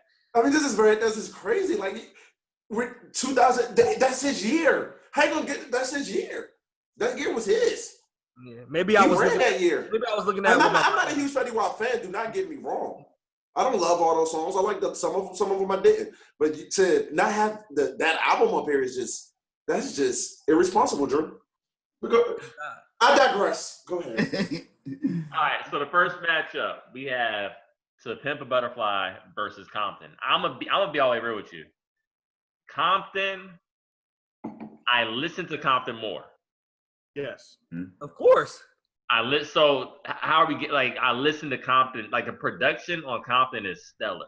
So I still listen to Compton. So I'm clearly choosing Compton over To Pimp a Butterfly. To Pimp a Butterfly was a good concept album. It just didn't fit the time to me. It didn't land. Yeah. The way they Like if he released that shit now, then yeah, it might land even more because of all the things that are currently. Ain't shit going on now. That was going on then, to be honest. Nah, it was different. Everything. No, was he still needed kinda to release that shit in the 70s with all that funk shit on there. I mean, I I feel don't that- think it was the content. It was the sound. Exactly. I didn't like the production on that album. Who was it in the group chat? Was that Rob? Yeah, Rob. Yeah, Rob said Hey, Rob, guess what? It's a first round exit for To Pimp a Butterfly. Nigga. How about that, all right? Take that shit. Wait a minute. All y'all are picking Compton? First round exit. Now listen. You pick Compton too? Listen. Yep. Warren, you pick To Compton. Pimp a Butterfly was Yeah, like because one of my favorite Kendrick Lamar songs is on that album. What is that? The Into Deep? No, the one with him and Dre. Dark Water. Oh, when they talk about LA? Started from the bottom. You talking about the one on Compton, or are you talking about It's on Compton, yeah. Yeah. Well, in the beginning of the song where it sounds like he's drowning. Yeah, he's right. Yeah. Deep Waters. Yeah. Deep Waters. Deep Waters. listen. I'm gonna say this. To Pimp a Butterfly is the most overrated album of all time. Most What was overrated. that? Yes. Yes. People don't like it. I mean, people don't like it. Facts. No, No, that's that's what- wild, That's- Brandon. People like it's that coming shit. from somebody who thinks Kendrick Lamar is probably the GOAT. I mean, his fans, I there's hate that people don't album. like it. But I No. don't think, like, no, Brando. People say that's one of the best rap albums of all time. Mhm. man, Shit is overhyped. They got a lot of praise and Overhyped, dog. Overhyped. Facts. Man, you know what's underhyped? The Fetty Wap album from 2015. That's what's underhyped. There's no reason that shouldn't be on this list. That makes no sense, man. This makes no sense to me. Like I told my boy Joe. Joe, if you got into the podcast this long, I'm sorry, bro. Just like I told my boy Joe. To Pimp a Butterfly reminds me of 12 Years a Slave. It's a great movie, but I'm not going back to watch it. Have y'all ever seen like a great movie? It's like, okay, on a one watch, Yeah. it's a great movie, but you're not going back to it. Like The Hate You Give. that's a great analogy. The Hate You Give. I is just- think all of these albums like that, to be honest with you. Brando, A lot of being these a sour albums patch, that are like you that being a today. sour patch, Brando. Huh? You being a sour patch right now, bro. No, All right. no, I'm serious. All right, Brando, I'm just for serious. you, we gonna have the next one, Rodeo, Summertime 06, and Fetty Wap. Guess what? Rodeo's gonna win. So No, whatever- I want no. Jarvis, I wasn't talking about the Fetty Wap thing. I was talking about what you were saying about what you guys were saying about the replay value. I feel that a lot of albums are like that, to where like you want to hear it that first time, you want to see what it was about, but it's not necessarily something you're gonna go, riding around to later on. Like you heard it and you might have liked it, but you heard it. Yeah. You know what I'm saying? This way, Similar I bought To Pimp a Butterfly and I was mad as shit that I bought the album. All right, you capping now. That's wild. No, I'm dead ass serious. At that time, I don't even think Apple Music was out at that time. You act like it's the Memphis Bleak album that came out after Jay-Z retired. Instead of No, no, but I'm just saying, like, because people were hyping point. something with it that I didn't at the time. It didn't fit. Hey, Brando.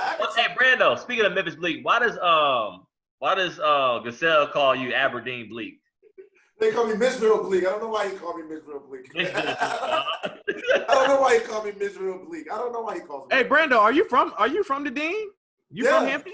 I didn't know you were from Hampton. No, yeah, I'm from like I was saying before. I was kind of back and forth between family, like neighborhoods and stuff like that. So, but like half of my family is Aberdeen. The other half of my family stayed uptown, Newport News. So that's why I get good vibes from you. You a Hampton cat. Oh yeah, Aberdeen. Yeah, me too. Nah, you uptown. No, my grandma stay on Shell Road. I'm a Hampton cat. So, all right. So next up, we have Rodeo versus Summertime 06. Rodeo easily. Yeah. Yeah. Rodeo. Let's do Rodeo versus Fetty Wap. Wait, no, wait. This is whoa. Slow down. Slow your roll. I'm gonna say something. Drew's like, we're gonna bury it, motherfucker. I'm gonna say something. Everybody up here might pick Rodeo for that, and I get it. But Fetty Wap easily had a more impactful album that year than Rodeo. That is a fact. Guys. This is the bottom line. That's just the bottom line. I could agree with you there. That might have been more impactful, but what album is better? Those songs, for me, aged horribly. No, all of those Fetty Wap hits, I don't want to hear that today. I don't want to hear it neither, but that doesn't mean they age horribly. But I'll tell you what, if the masses feel differently. That's not no. I don't believe. No, if you don't think if My Way come on and Trap Queen come on, it's because of nostalgia, not because the song is good. No, it's because of both. Trap Queen is a good song. No, it's because of nostalgia purpose only. So, all right, moving on. Listen, I'm gonna tell you right now. We have Strim Life versus Barter 6. Strim Life is a classic to me. Strim. That's a classic. Strim Life is tough. That's a classic. Strim Life is tough. And y'all know me. I'm like the Miracle Spiritual like rap fan. Let me ask you a question. Have you listened to the Barter 6? Who? Jarvis. No, I haven't. Of course he hasn't. Come on, that's a Young Thug joint? Yeah.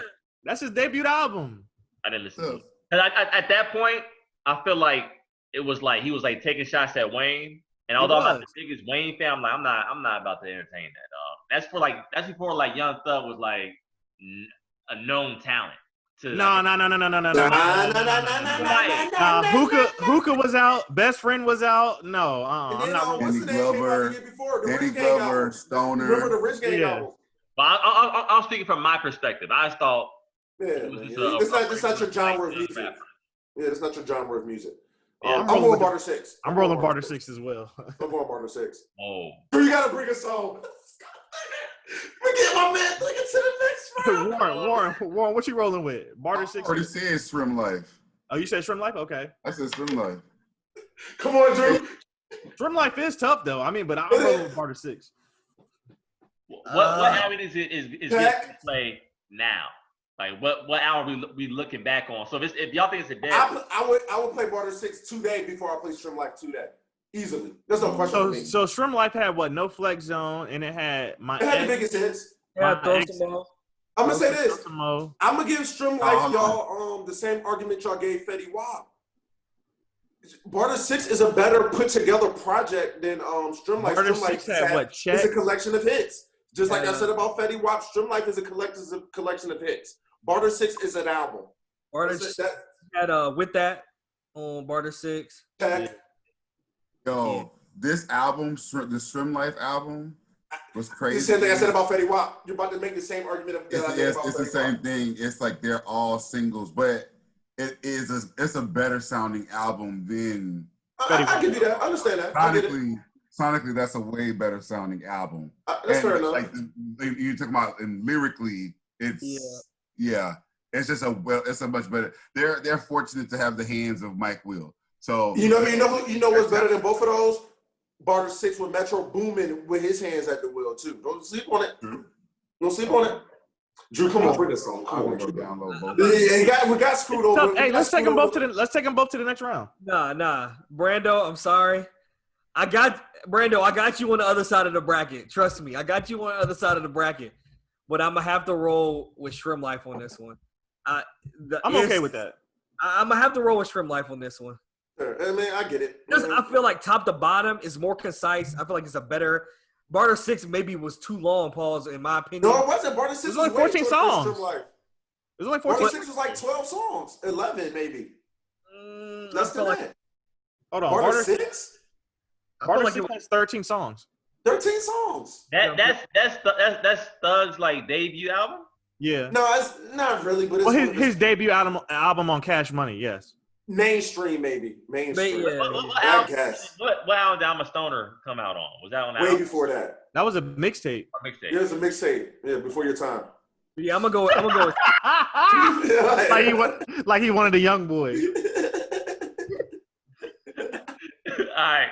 So next up we have DS2 and No. What a time to be alive. And Young Rich Nation. Oh, okay, yeah. What a Time to Be Alive and Young Rich Nation. I already told y'all I didn't get to the Migos until Bad and Bougie? Culture. Yeah, Culture. So Yeah, Bad and Bougie probably. Yeah. And you know how Jarvis knows how I felt about Culture. Great album, right? I didn't like it. You didn't like Culture? I didn't like Young Rich Nation. I do like a couple of songs from the album, but I couldn't get into the Migos. It took me whatever album has Bad and Bougie on it. That's the Culture. album. Like, That's oh, Culture. that's the one that said, "Mama told me." Yeah, that's Culture. Okay, Yeah. yeah. So it took me a little while to get into them. So I'm probably gonna go for the Time to Be Alive. We just passed the 5th anniversary of the album too. What, with a time? Yeah. Yeah. hey Brando, That but was a tough album. Offset admitted that Migos fell off. They did fall off. I admit that too. But okay, so you said Like currently, right now they have. you said Culture 2 is just as good as Culture. You said it's classic, right? No, I didn't. No, I didn't. I never said that. Culture is better than Culture 2. I said Culture 2 has a lot of good songs on it. And it's very underrated. I did. Say I think that. you did say it was as good as the first one, though. You did say that. I don't think I said that. Run the tape. I don't think I said that. I think we might have to go back and run the tape, but I think. But I'm gonna say this. I said I say it's underrated, very very much so, and it had a lot of hits. Yeah. Hey, but Culture 2 had Walking Like It's Talking. It had Stir Fry. It had Narcos. Like it still had hits. I'm rolling with What a Time to Be Alive. Me personally, for this particular album, I wasn't a huge. I was a huge Migos fan when Young Rich Nation came out, but it wasn't one of their best efforts. I think What a Time to Be Alive takes the cake on this one easily. All right. So next up we have DS2 versus Chopper Young City, the Purple Tape. Whoa, time out. I did not see that. Y'all see, Steve, that's not fair. It should have been up Y'all there. cheating now, man. No, that's not fair. Y'all boys. We cannot leave out Rich Gang and Fetty Wap, and we have Chopper City. No. So we have DS2 versus At Long Last ASAP. I'm going with DS2. DS2 Future's best album. Classic. Future's best three album. codes on it. Drew, there's something else missing from this list. Beast Mode. Why isn't that enough up here? I went with 56 Nights instead of Beast Mode. But you know he had. See, don't discredit my man. That man had 3 classics. I In know, 1 year. but we can't just have the whole list Future. Yeah, why not? That's his year. You would have a whole list of Drake, Drew, if you could. Don't do that shit. Yeah. Don't do that shit. You would. What do you mean? He said, "Don't do that shit." If Drake dropped 3 albums in a year, you would post all 3 on a bracket. Don't do that shit. You would. Yeah, and not only that, all of these 3 albums were huge. These were all relevant albums with all hits. Yeah. All right. He just said, "Yeah, keep that shit moving." Next up, we have Dark Sky Paradise and the documentary too. I'll be real with y'all. Dark Sky Paradise was the project that put me on to Sean. I think Sean is where he is today because of Dark Sky Paradise. Like Finally Famous, I thought it was a letdown to a lot of people, to a lot of the day one like mixtape Big Sean fans.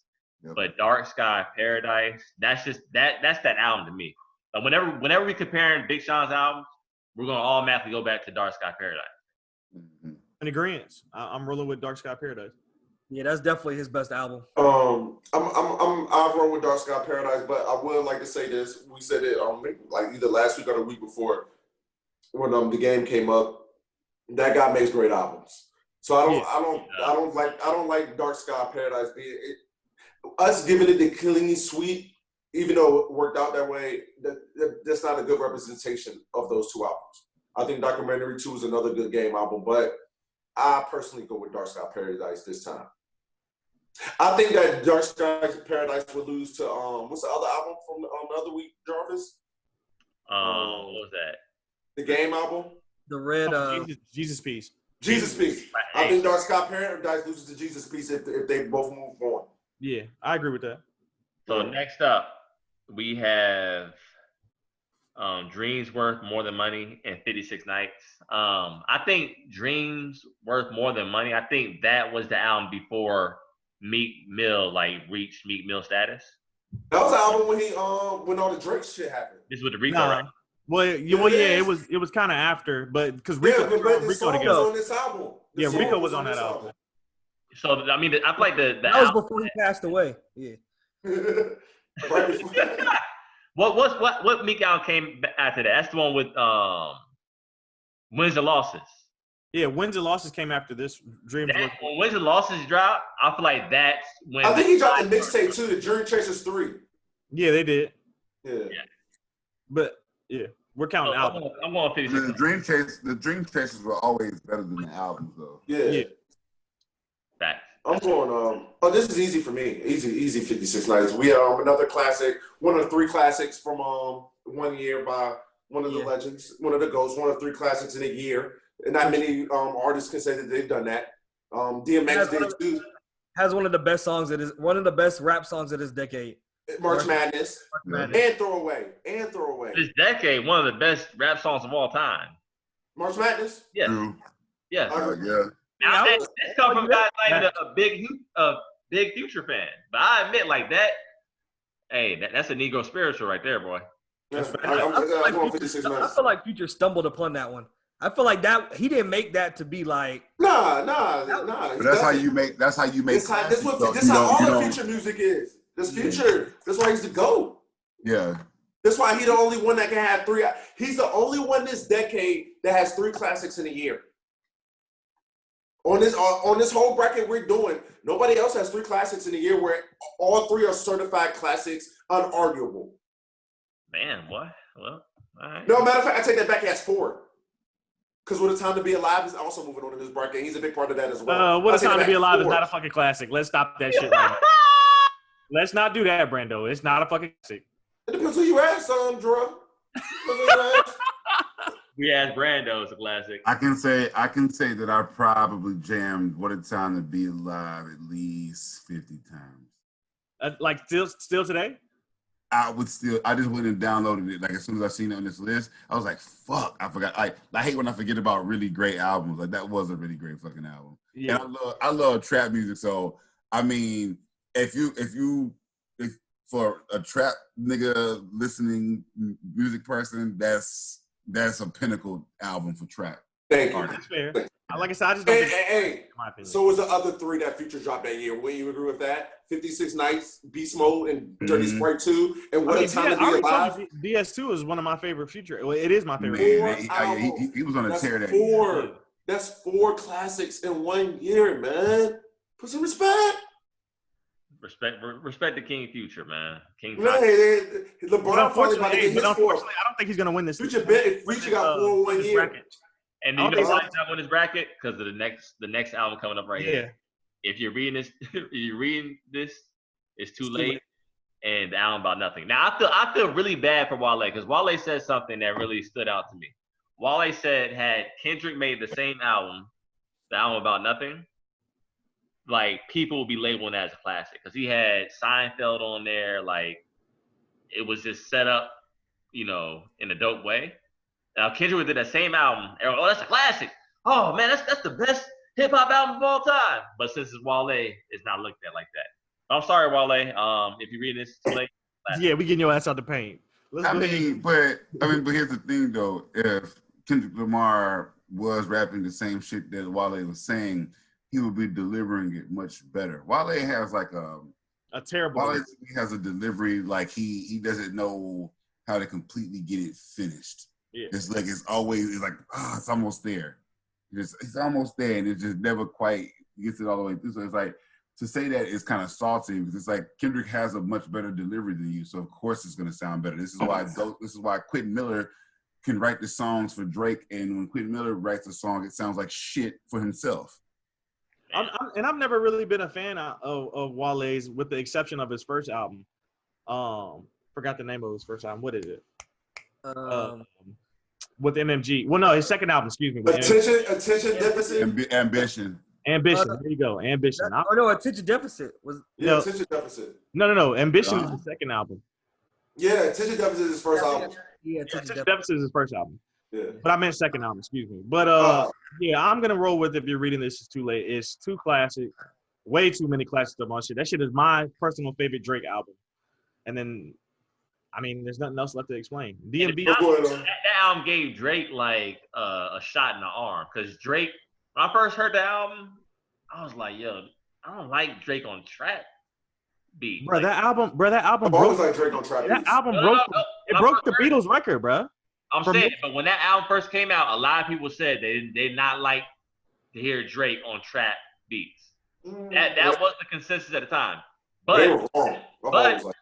within a week or maybe a day or two, the album grew on everyone. Yeah. The timeline completely changed, and that kind of set Drake up for what we see him as today. Like, I remember there was an interview Drake did, and Drake said when he realized it was his time, that's when the album dropped. He was like, I can do anything. I can rap, I can sing. But he had been rapping on trap beats before that. That wasn't like the first time I heard Drake on trap. Not consistently. Yeah, not really. Because that was the thing for me is I wanted to hear Drake on. I always want to hear. Yeah, me too. Yeah, a whole full album of it. Yeah, I always wanted a full album of it. That's true. Because you gotta think about it. At that time, he had Thank Me Later, Take Care, Nothing Was the Same. Like none of that stuff was like trap stuff. I mean, he always have some trap songs up there, yeah. But I was also thinking about the Lucy's and mixtape stuff. But yeah, I see your point as far as an album. Yeah, I get you. Yeah, the albums get real like R&B ballad. Yeah, and I don't like that. I don't like R&B Drake. I don't like R&B Drake except for a few songs here and there. I like to hear Drake rap. Personally, I like to hear Drake rap. It's other than Demotion. I like that song. That's a good song. I love R&B Drake. I love that shit. I love Drake.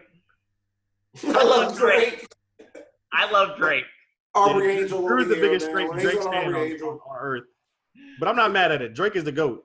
I mean, yeah. I mean, you can't even argue at this point. So next up, we have Compton versus Rodeo. I'm going Rodeo. I'm going Compton, dog. Me too. Going Rodeo. I gotta go Rodeo on this. Warren, you're a tiebreaker. I mean, I appreciate Dre coming back, doing Compton stuff like that, but that's not what we want. Compton is a very underrated album. No, it's not. I mean, it's solid. It's a solid album. But I mean, of course, but I'm going with Rodeo. Like Antidote up there. Come on, Warren, bring it home for it's gonna have to be Rodeo. Thank you. That's that Houston shit. That's that Houston shit. Because my thing is with Compton, the problem is it's a good album, but when I go back to Compton, I'm going back to Compton for very specific songs, not the entire album. But when I go back to Rodeo, I can listen to the entire album without really skipping anything. But Compton, I can't say the same for it. Damn. Rodeo easily for me. What I just realized something, Drew, and I don't want to be on my Brando shit. But Scarface dropped Deeply Rooted in 2015. Oh my God. Oh, that was a hard one too. That was hard, dog. Because he had God. Wasn't God on that album? Dog, Or Talking to God, or He got on that album to make this list, nigga. Get the fuck out of here. Hell no. Fuck out of here. I like No, that. no. Scarface is a legend. Don't get me wrong. But Yeah. if Fetty Wap not making the list, the 2015 Scarface album is not Exactly. making the list. Y'all check it out. 1995. Y'all check it out now. Hey, the old heads gonna slander y'all for that, dog. Hey, no, it's not about that. No, it's Beast Mode and Fetty Wap, two of the biggest albums of that year, are not up here. We can't be go digging for the Scarface album in 2015. I didn't know Scarface dropped the album in 2015, and neither did Drew. And Drew's like was saying, No, I saw it on the list. I thought they were talking about Scarface the movie. I thought it got. I'm like, what is Scarface doing up this here? guy. What? Terrell, This guy. Hey, I ain't gonna cap. I ain't no damn. I know you ain't know no Scarface. That's some Scarface Texas shit, bro. I'm telling you, that's that Houston shit. Yeah, man, get your Texas bias out of here. Y'all don't Talk want about, to dog, how do you think the soundtrack for the Scarface movie dropped in 2015, dog? They be doing. In the 80s, didn't it? Sometimes they Remastered. Yeah, the remastered version. Then they drop a soundtrack with it.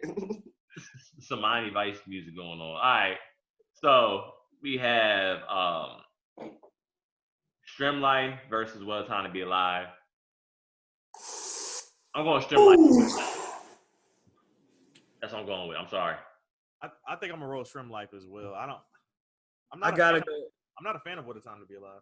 What? I'm not a fan of that album. I said that when it first came out. Digital Dash? Diamonds Dancing? Yeah. Diamonds Dancing is such a hard. I like They went on that Jumpman. epic rant. I like Jumpman. Like fat. I'm going. I do like that song. This could be guess what you playing. What's that? How do you like Diamonds Dancing? How do y'all like that song? Diamonds Dancing is great. Diamonds on me dancing. Like, how do y'all like that shit? That shit's not a good song. Good song. The Future Snap. This is hard. This is a hard one. I'm not gonna lie. This is a hard one. I'm perplexed. What a Time, definitely. I feel like top to bottom, What a Time is better. All right, Brandon, you got to break the tie. No, with Brando Rollaways. Got anything with Future in it? No, because I'm going with What a Time to Be Alive. I'm going top to bottom is a better album. Jersey was crazy. It had like 6 songs on it. It better be a fucking better album. It had like They 12. had the exact same number of songs. They What? both had Shrimp Life and What a Time had the exact same number of songs. Oh, okay. All right, now we had DS2. We had DS2 versus DSP. All right. Versus what? DS2 versus Dark Sky Paradise. Sorry, I'm not a big Future fan. I'm going with Dark Sky Paradise. No. I think it's gonna be. Nah, you don't. Hey, we giving that nigga Jarvis the gentleman suite, bro. We giving that nigga Jarvis the gentleman suite, bro. DS2, bro. Let's get DS2. Yeah, let's get Jarvis out of here. Over Dark. That man started the album off. I just fucked your bitch in some Gucci flip flops. How you start the album off like that? You already knew a classic was in store. That's how you started the album, man. Come on. Hey, for real, bro. If you haven't listened to DS2, bro, you need to go play that shit like tomorrow on the way to work, bro. That shit is tough. I need to play Dark Sky Paradise too on the way to work. Sonically beautiful music. Beautiful music. And March Madness is on there too. He threw that up there too, by the way. Yeah, as a bonus track. So next up, we have 56 Nights versus If You're Reading This Is Too Late. I'm going with If You're Reading This Is Too Late. I'm rolling Drake. Straight up. I think Night's crazy, man. I think it's just not big. It's not big enough. It's not. It was only like track, so it's like it can't. Yeah, we're gonna get outvoted. It's cool. Yeah. All right. So next up, we have. It was a Final Four, right? Yep. Final Four. All right. 2015. Rodeo versus What a Time to Be Alive. Look, I'll give y'all What a Time to Be Alive on this one. What a Time to Be Alive. Ooh. Yeah. I'm gonna have to go What a Time. What a time. The boy Future about to be in but it's about to be Future versus Future in the final. This is what I'm seeing. Go ahead. All right. So next up, we have. Nah, he's not beating If You're Reading This Is Too Late. No. Yeah, I love DS2, Brando. I'm with you. I love DS2, bro, but it's not beating If You're Reading This Is Too Late. DS2 versus If You're Reading This Too Late. I'm going with If You're Reading This Too Late.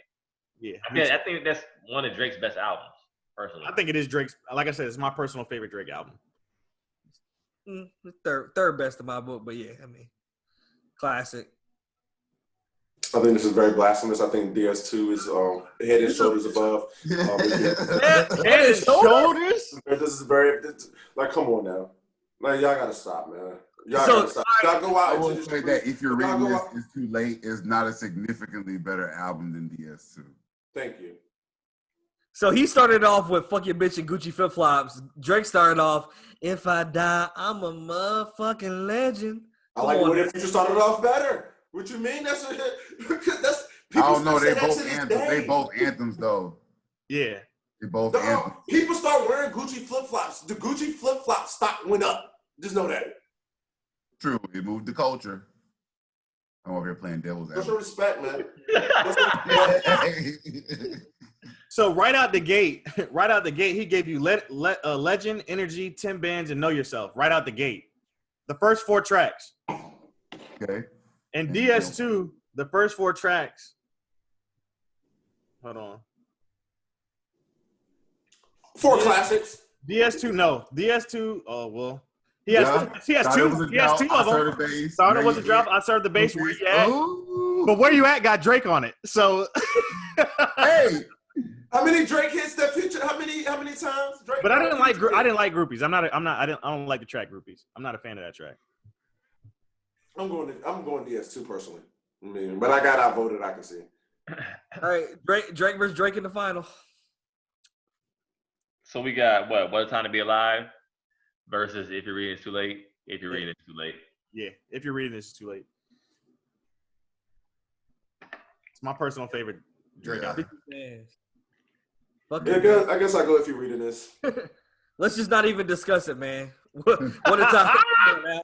If you're reading this, man. Dang, that's 2 Drake albums that we have winning. That's 3.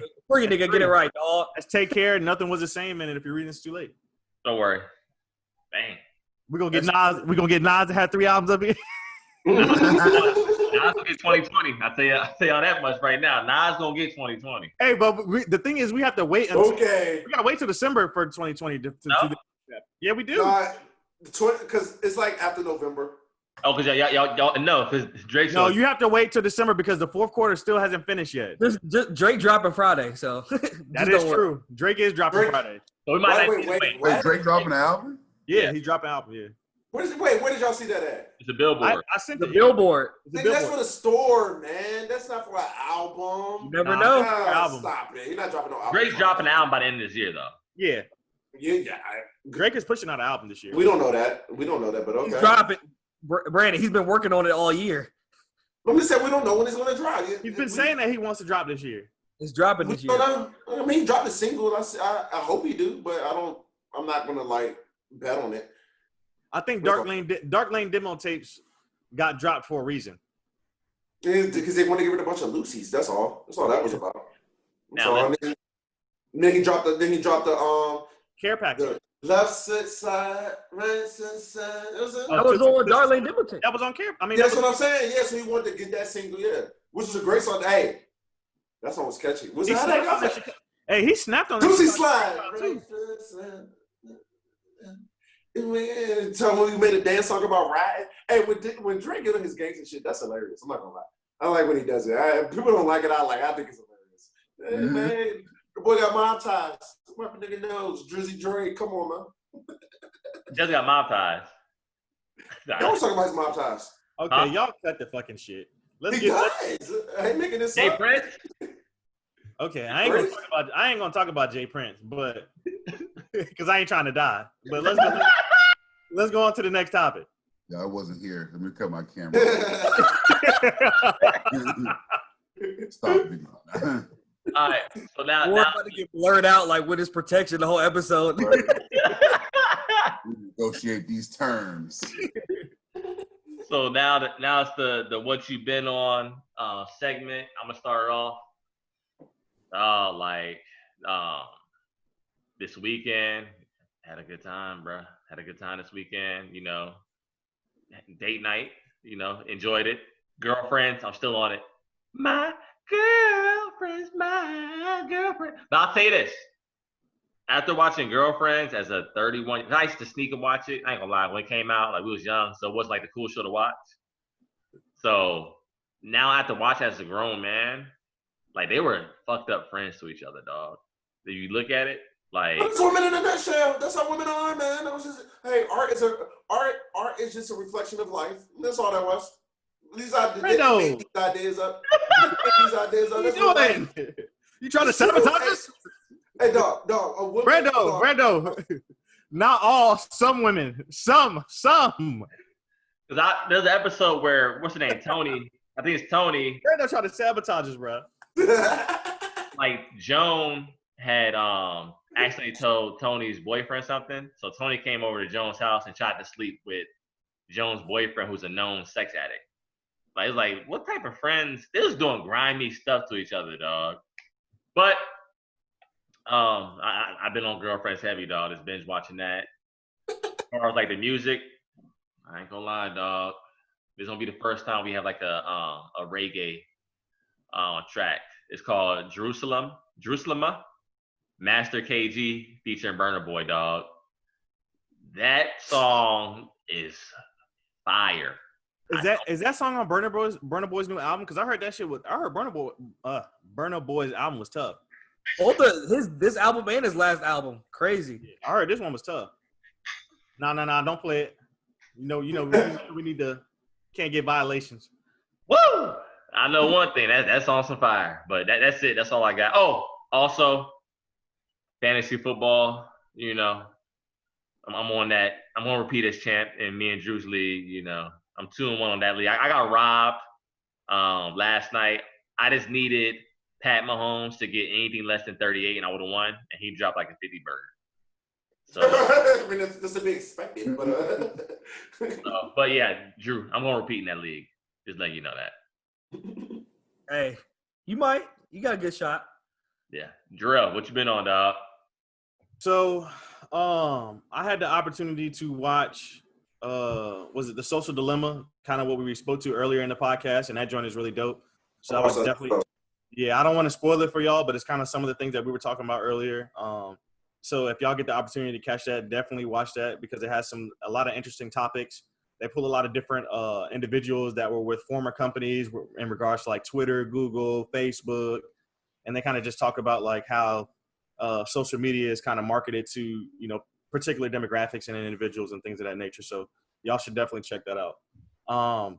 And then, you know, we have a podcast, obviously, you know, where we have a male's perspective, but I had an opportunity to check out one of our followers' podcasts. It's called the Wives Club Podcast.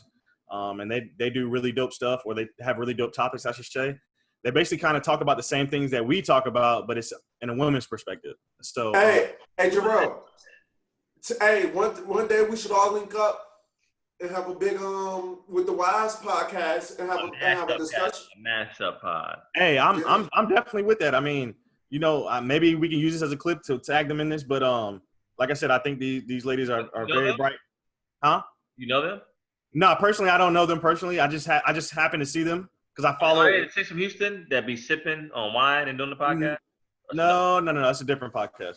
But like I said, they're really dope. And they have a lot of great content. So if you have an opportunity to check them out. But then as far as music, A$AP Ferg dropped the album. I liked it. I like a couple tracks up there. So my song of the week is going to be Dennis Rodman, A$AP Ferg featuring Tyga. Whew. I'm interested in that Ferg album because Ferg snapped on that night. Hey, look, I know your pops rocks with Ferg. Tell him to rock with that joint. No, that's all my dad was listening to, dog. Why did that like Ferg? It's so random. Hey, Ferg does have hits, bro, as far as like riding around and stuff like that. Riding around music, you know? Stunt music, I should say. That's the most random shit I ever heard. A 60-year-old man bumping A$AP Ferg, dog. Come on now. Hey, shout out to Pops too, because you know him and I got an ongoing rivalry with Florida State and Miami, dog, and they drug us. They drug us this weekend. So you know, but you know we'll come back eventually, like we always do. We're Florida State, so we'll make it happen. There you go. You know, dog. So Lil Wayne just re-released the Carter.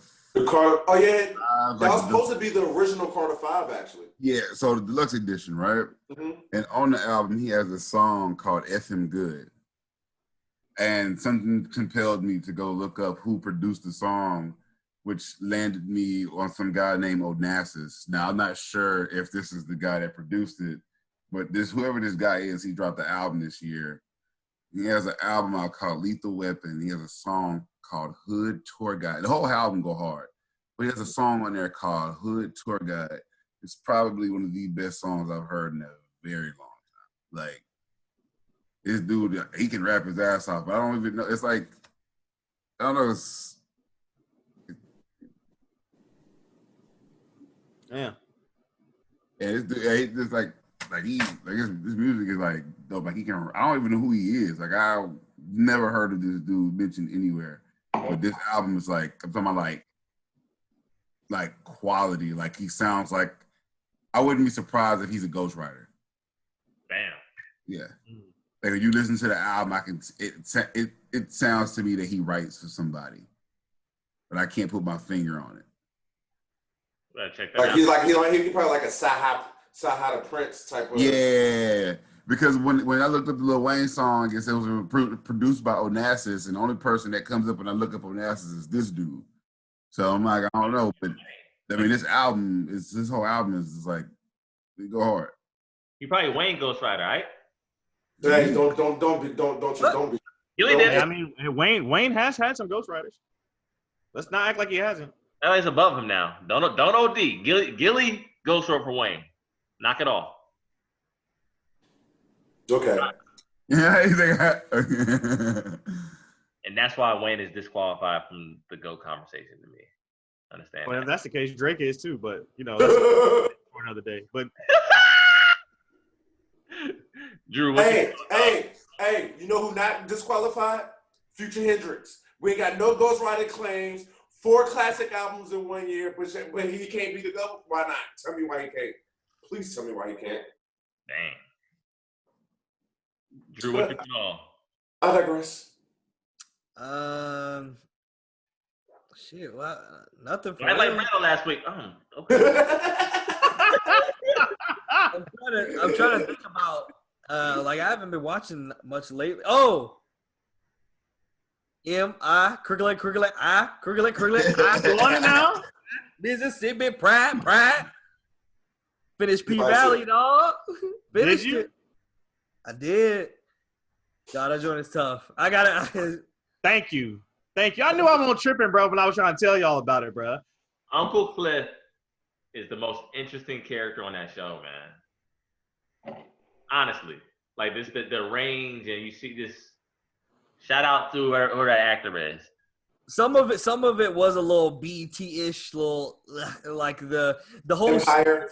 spoiler alert. So if you haven't seen it, No, don't spoil it. Don't spoil it. It's been gone. The season. I mean, yeah, but Brando hasn't seen it yet. I haven't seen it yet. If you ain't seen I thought you watched it. No, I haven't seen it. I know I heard a lot about it. I knew it was a big deal. But I just haven't got there's it. the explanation on spoiler alert. Like the last episode, the season finale was a month ago. If you're not gonna watch it, now you're not gonna watch it. The show's over a month ago? Yeah, it was only 8 It episodes. was just the first season. Yeah. what channel it come on? I mean, what? It's on Stars. Stars. Yeah, it's on Stars. Yeah, but it's tough. I mean, some of it is a little BT-ish, like, and the way it's shot sometimes is like it's a little cheap, but but I fucked with it. It was tough. I enjoyed all the episodes. The music did get better. Lil Murda found himself towards the end of the season. I was just flexing. The way he got over stage fright was a little OD, but I ain't gonna spoil it. All right. But yeah, that joint is tough. So if you haven't watched P Valley, definitely check out P Valley on Stars. In terms of music, I'm gonna go with Traps. Bryson Tiller dropped Deluxe and Trap Soul. He only dropped 3 songs, and we've heard Well, Brando, that shit is tough. I don't know what you want me to say. It was not, man. I already know. I haven't heard it, but I know it's not tough. It is. I'm just telling you. That shit is Come tough. home last night. That shit's a classic album. He ain't treating you right. Nigga Brando always into the same lyric, dog. So it's versatility. That's my point. Nah, bro. That's Anyway, my point. shout out to that. But I'm gonna go with Coi Leray featuring Gunna. It's a track called Slide. I joined. I heard that. I heard that. Oh, yeah. I'm sorry. Really quick, fellas, on my What You Been On. So I got my young bull who watches our podcast all the time. And he's starting his own podcast with his friends up in Richmond. So 804, shout out to them, Virginia. I don't have the name of their podcast right now, but hopefully Hopefully what we'll do is we'll be able to tag them in a post and put it on our Instagram. Pointless, boy. Huh? Down I'm just saying, I I just want wanted to a young boy. He got some. He got. Hold on. I just wanted to give him a shout out, though. Oh, it's called The Fan Club. He just texted me. It's called The Fan Club. That's the name of their podcast. They just started up, bro. So Shout out to the fan club, dog. so shout out to them. Shout out to the Wives Club podcast and shout out to the Fan Club. Drew about to leave us, dog, for another podcast. I see it right now. They over here shouting out other pods and shit. Hey man, look, I want everybody to eat. No, man, spread the wealth, man. Yeah, I want Spread the everybody to wealth. eat, man. And hey, Yeah. the good thing about podcasting is no podcast is alike. And I say this because no one has the same personality. Like you're not gonna have the same personality combination Yeah, at all. that's So true. there's room for everyone, though. There's literally room for everyone. I agree. All right, Brando. This week, I watched some NBA basketball. The Lakers and the Heat made it to the advance to the finals. It kind of sucks that I love the bubble. Don't get me wrong, but I would have loved to see this with the home courts being involved and the fans being in play with LeBron returning to Miami in the finals and going back between Staples and American Airlines, whatever the arena is called in downtown Miami. I think I would have liked that. But I think LeBron has a cakewalk to the finals this year. He got very lucky. I'm not saying he doesn't deserve his ring. There's been some he lost that maybe he should have won, whatever. But all I'm saying is, listen, things worked out well for LeBron this year. He's very confident. You can tell he's confident. You can tell LeBron feels very comfortable right now, and things are going to be very easy for LeBron. He's feeling good, so he's going to play good. So I think the Heat are going to – the Lakers are going to cruise to a championship this year. But, hey, that's a good thing for 2020 with everything happened with Kobe. So, it's a beautiful thing that the Lakers, I guess, we're going to get to see that poetic justice. But wait, let me stop. Crazy things do happen, so it does not count the Heat out. Crazy things do happen, does not count the Heat out. But if LeBron loses this one, it's going to look bad on you, buddy. I'm going to say that. LeBron, you're over here front running, you're sitting Indian style on the court for your photo op, trying to act like you're all locked in, trying to get these Kobe and Jordan quotes like you're locked in all of a sudden because you know you have the easy route to the finals this time around. So you want to act like you're locked in, and then when you win, I get it. And Brando, cut the shit. No, it's true. He has not had an easy route to the goddamn finals. Cut this shit out. This might be the toughest route, to be honest This with is you. the toughest route that LeBron has ever had to go through in order to get to the finals. Cut this shit out. I get it, the bubble. I get it, man. No, it's not the bubble. It's not It's the toughest route. Stop it. You have to play the Blazers, the Nuggets. What do you mean there's no way? What do you mean there's no way, Drew? What do you mean there's no way? The Blazers had Dame. Okay. They don't play no defense. The Rockets have James.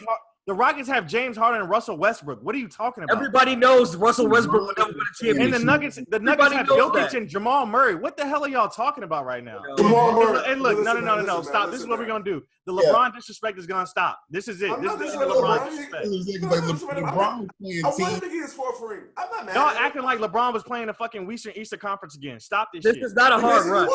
This is a very difficult run. Very difficult. It panned out, but it's all good. I mean, It's not a hard run. Think about the mental force. listen, I'm not mad at it because there's been times where LeBron should have gotten rings and people have gotten injured and things, so it's cool. It all worked out in his favor. Last year, I'm gonna say this.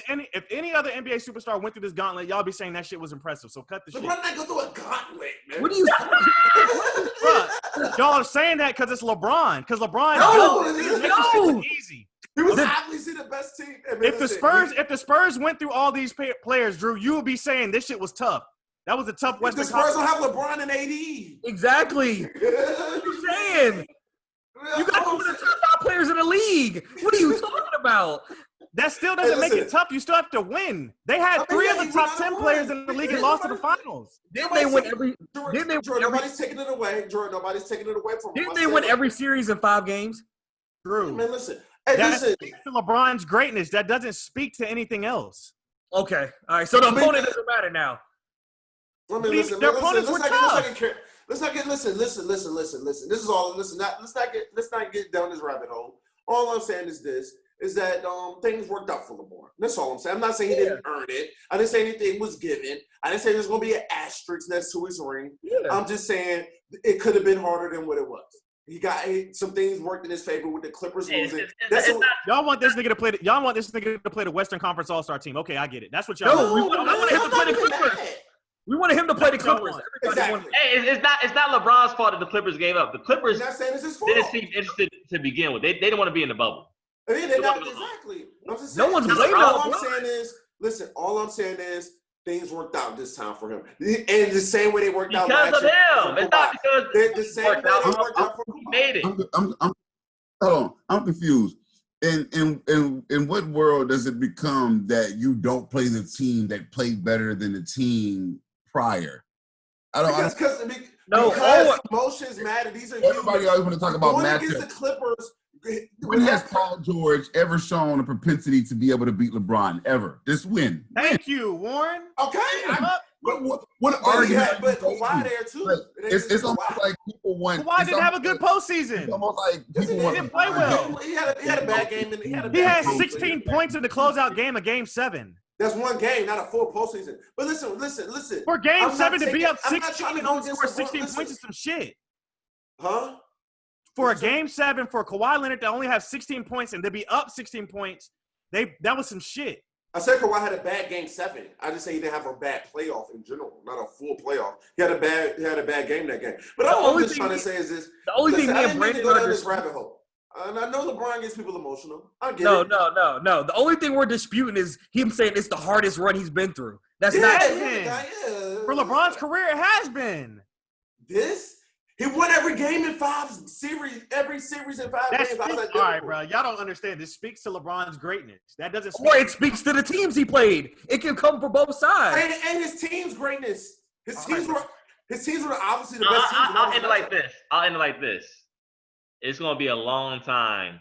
We might not ever see a LeBron-like run again. So while he's here, we all had to. I appreciate it. So I just want to knock at LeBron. I'm just saying. Listen, I was happy for Kawhi last year. At the end of the day, it worked out for him. The Warriors got injured. You know, and he was there at the right time. I'm not knocking it. It's just what happened. It's a fact. Wasn't fucking beating the Lakers this year. Y'all knocked that shit off. Who? Golden State wouldn't have beat the Lakers this year in 7 games, in a 7-game series. Which Golden State? With KD? No, I'm talking about this current Golden State roster would not have beaten the Lakers' current roster. Without Steph and Clay? Of course not. You talking about? No, I'm talking about even with the healthy Steph and Clay, they wouldn't have beaten them. I don't know that. I don't know. I don't know about that one, bro. I don't know. Y'all are tripping. I don't know how they would. I don't know how that team will look. Hey, look, playoff Rondo is different. Y'all better cut it out, bro. Playoff Rondo is different. Rondo been in the. He started. So Rondo won a ring every year. Rondo got 1 ring, literally.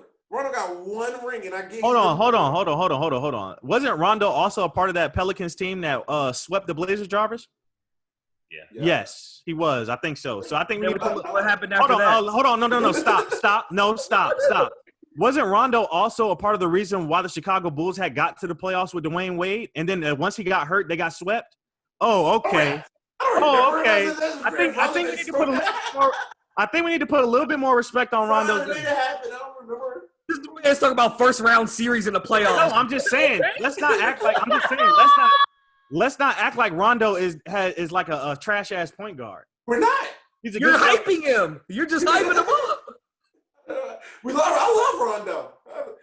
Listen, he's the greatest first-round series point guard ever, Drill. The nigga has a ring. He's been to 2 NBA Finals. Okay. So has 1,000 other players. Okay. Bro, this nigga is y'all are ridiculous as fuck. All right, let's end the podcast because y'all clearly talking some craziness about that. You're talking about one ring. Okay, what did it do? Who the fuck cares? Let's get off the hoop.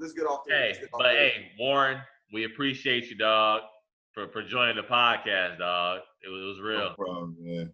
Yeah, Warren. Hey, we appreciate you. Y'all are hilarious, man. For sure. I definitely see big things to y'all. Appreciate that, man. Appreciate that. Yes, sir. Man. Yes, sir. We'll get you back on here one of these days, dog, for sure. Hey, look, let's get Warren back up here after the NBA Finals, dog, so we can talk. Yeah, so that way we can talk about how easy it was for LeBron to win the championship because said it was easy. Because Jesus, listen. And God, Jesus is injured. And God sat out for the final for all 4 games. Hey, I'm in like how we always end it. Whether you watching us at work or off work, we appreciate it. All right.